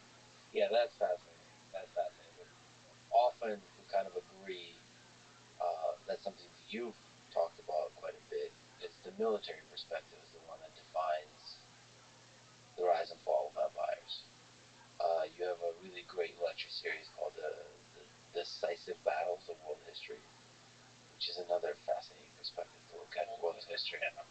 What makes a battle decisive?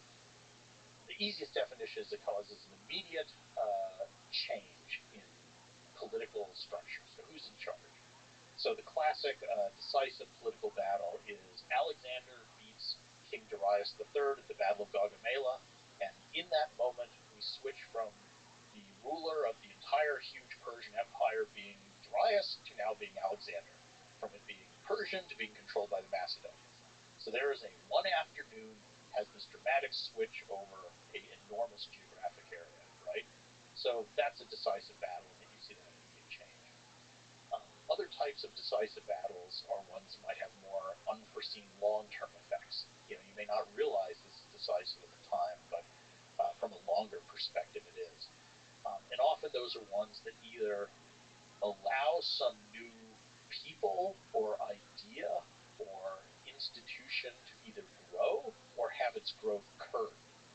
So at various points we have, empire have gone on to dominate the Conversely, you could say Rome wasn't. They were one place before the Second Punic War. After the Second Punic War, they were this dominant force. So you could pick one of those battles and say that was decisive in setting them on this new path. It's also an opportunity to demonstrate a new technology, and if that technology is effective, yes, it changes history because that was either tactical or literally the technology used. So how important is technology, that technological advantage in war? Huge. I mean, the history of warfare is basically the history of technological change often. So, I mean, there's all the great moments of transition. For a long time, we fought with, hand-to-hand, with metal weapons. Then you start to have the gunpowder revolution, which causes all sorts of shifts there. There's big changes. Planes, when they become a huge force. I mean, World War II is this crazy time where planes go from literally biplanes, string and wood, to jets 4 years later. So that's this moment of incredibly fast technological change. Going into World War II, everybody thinks it's all about battleships. Who's got the biggest battleships? 4 years later, battleships are just junk. Let's just scrap them. It's all about aircraft carriers, and that's everything in war at sea. So you have these moments of particularly in warfare, almost accelerated technological change where things happen very rapidly, and the civilization or the nation or the army that adapts more quickly to the new technology will often be the one that wins. And we've seen that story over and over and over again in history. It's also interesting how much geography that you mentioned affects wars. The result of wars, the rise and fall of empires, all of it. As silly as it is, it's not the people or the technologies. Great civilizations of Asia, or Europe are going to rise. It's very much determined by that, and often the course of history has that strong geographical determination. I mean, you can argue that all of ancient Egyptian society is kind of based around the cycle of the Nile flood, because it was so predictable and everything depended on it, and their whole religion actually develops around that. And Mesopotamian, the same thing. The way their religion develops is a reaction to the particular geographic environment that those people grew up in. So that's a very profound influence on civilization. One of my professors once said to me, the best map of the Roman Empire isn't any of these maps with political borders. It would be a map that shows the zone in which it's possible to cultivate olives. So if you simply get a map and map onto it where you could grow olives during this time, let's say 1st century AD, it corresponds exactly, I mean really closely, to the areas that are most heavily Romanized. Now, I'm not going to say that, but there is something to that. Where Roman culture spread successfully is where people grow the same crops. And that's just one of those fundamental things. Yeah, I mean, you so beautifully put that the perspective can change dramatically how you see history. I mean, you could probably tell world history through what? Through olives, cinnamon, and gold. Yeah, that's become really trendy, is to look at history through objects. And I mean, for the Romans, the diet is huge. I mean, probably 80% of the people in the Roman world ate basically a diet of olive oil, wine, and wheat, right? That those three crops are the basic crops that they subsisted on. And just the way you have to grow those crops, where you grow them, that dictates so much, about culture. And the Romans saw it that way. One of my favorite documents from the ancient world, and they defined civilization that way. So the Romans, civilized people ate those crops, and non-civilized people ate different food.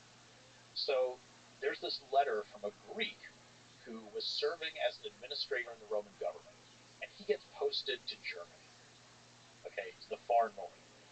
And he writes these pathetic letters back home to his family saying, the inhabitants here lead the most wretched existence of all mankind, for they cultivate no olives and they grow no grapes. So to him, that was hell, being posted to an area where they eat these terrible foreign foods. And of course, the cliche for the Romans of what barbarians eat is herders, so they're not farmers, but they follow herds of cow around, which is a totally different lifestyle. They eat dairy products, and they drink beer. And I tell my students sometimes that, if you were to stick a Roman in a time machine and send him to where we live, which I teach in Wisconsin, Green Bay, Wisconsin, that Roman would step out, look around, see all the beer, the brats, and the cheese, and say, I know who you guys are. Yeah. You're barbarians. That's another way to draw the boundary between olive oil, wine, wheat, and meat, dairy, and beer. But it's more fundamental because it's different forms of life. Yeah. Because if you're a farmer, you grow certain crops. And if you're a farmer, you tend to stay in one place. You tend to build cities. If you're following herds of cows around, you don't build cities. You have a totally different lifestyle. So it's diet, but it's more fundamental underlying things about your entire culture. And many of the barbarians were nomadic tribes. Some of them were, yeah, definitely. Fascinating. I mean, this is just yet another fascinating way to dietary determinism, geographic determinism. Yeah, these things are big. On the topic of war, it may be a ridiculous span of time and scale, but how do you think the world wars of the 20th century compare to the wars that we've been talking about of the Roman Empire? Time? I mean, I think you can argue that was a bigger war than World War II. I mean, in World War II, if you hopped on a plane, you could get from the U.S. to China in a week or something, right? In little hops. I mean, in the ancient world, if you wanted to go from Spain to Egypt, it would take you a month. So they were fighting across a larger space-time zone in terms of their technology to move than World War II took place across. In some sense, World War II was smaller. Yeah. I mean, if we adjust for that global war, I think that would be very familiar. How do you think the atomic bomb, nuclear weapons, change war? Yeah, I mean, now we can destroy the world and truly kind of destroy civilizations wholesale. And that does seem to